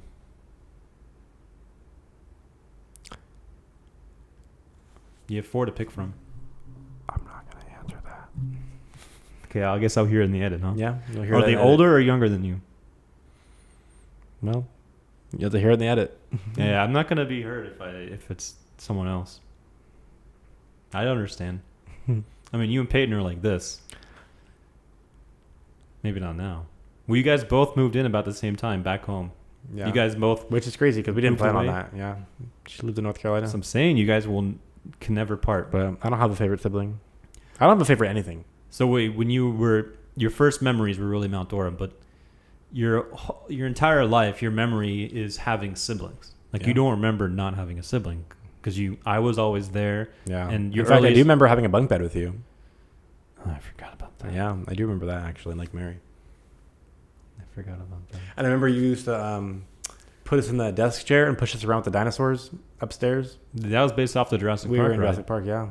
So I did like doing that. He would set up like little plastic dinosaurs upstairs, and then he would push us in a desk chair and like. Yeah, I would like an attraction, lift it up. Yeah, like I was trying to mimic like the Monsters ride where you're like, Mm-hmm. That's good. Thank you.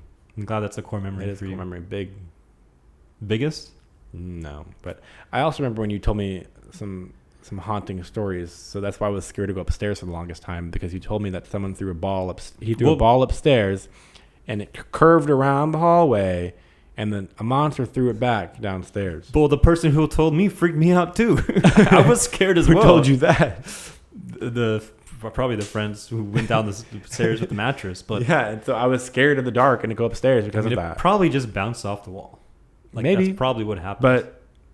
But I was gullible and scared too. My friends would tell me ghost stories, and I would believe them. I'd believe everything everyone would say. So I probably just wanted to pass it down to you to make you also scared with me. Yeah. What's another core memory? Oh gosh, I don't know. Will have to come to me. I don't know. Okay, I guess we'll save it for the next episode. Amazon Don't Care. Oh, in the pool? Yeah. Those were fun. I like doing that. Those are more recent, but yeah, I like those. Yeah, that was fun. But you remember Peyton, right? Like your entire life, basically. You don't remember before Peyton because you were only right. like a year. Yeah, we were side by side. We're twins. Do you feel like you were twins? Yeah. I still feel like a twin now. Yeah. We're the same age. You guys are 18 months apart, but yeah, that's what I'm saying. You guys might as well. People always thought you were twins. How did you feel when people thought Peyton was older than you? I mean, whatever. You weren't like, ugh. Yeah. And there was the point when Peyton was taller and older than you. Well, yeah, or she looked older than you. Now you guys are the same. Yeah. I think it's cool that you and Peyton, like, are close like that. Like you have each other. Yeah. I mean, you're close with Peyton. Peyton looks up to you a lot. You know that? See what? Peyton looks up to you a lot. You know that? No, I didn't know that. She does. Well, I know I've been getting her into Legos, so she's into Legos a lot. And as Valentina says, she says Peyton and I are really close. Yeah. Or like very similar. Yeah. Yeah, she's cool. She's funny. She's all right. But, I think there's a relationship that you and Peyton have that I will never have because we're just 7-8 years apart. I think I'm 9 with Peyton. Yeah, but I think that makes it unique. Like you and Peyton will have a relationship I'll never have with her, and I have a relationship with you. Peyton will never have with you. So I mean, that's true. It's all unique, but I think it's good. I mean, that's why I can't pick a favorite. Cause yeah, I know. I was just joshing. No, I know, but like, yeah, you're right. We, me and Peyton have this relationship, but then me and you have this relationship. So, but you went to high school. Like you went through all your entire school with someone you knew, like a sibling. Like you would go different to school grade, but yeah. Yeah, you guys were 1 grade apart, but you would go together, be picked up together. You knew the same people. You can like... Yeah, and in high school we felt that more, especially like Eustace. Yeah, in your groups. We even had classes. Me and Peyton had classes together, or one class. We had Spanish class I don't together, know what that's like. And we got into some shit. That's what I'm saying. Like, whenever you're in a class with siblings, it's you can tell. They're always popular, or like with twins. I was just that only child and vibe. We had one class together. Yeah. But people knew who you were. Yeah. Your reputation preceded you. Not necessarily a good reputation. Well, in Mount High School it was all right. It was whatever. But Eustace, it was fine. So yeah, you can start fresh. Yeah, exactly. But I'm getting hungry. Me too. Any last words, thoughts? No. Thanks for making it this long. I guess one last question. What are 3 goals / things you're looking forward to the rest of this year?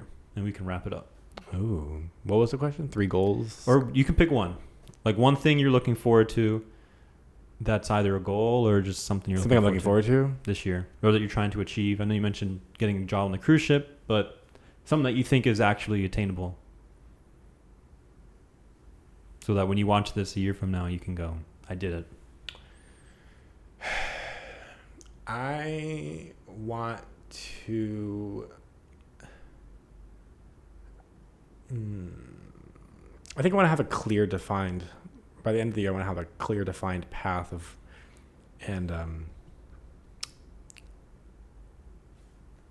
path and steps of what I want to do, like a career or my future.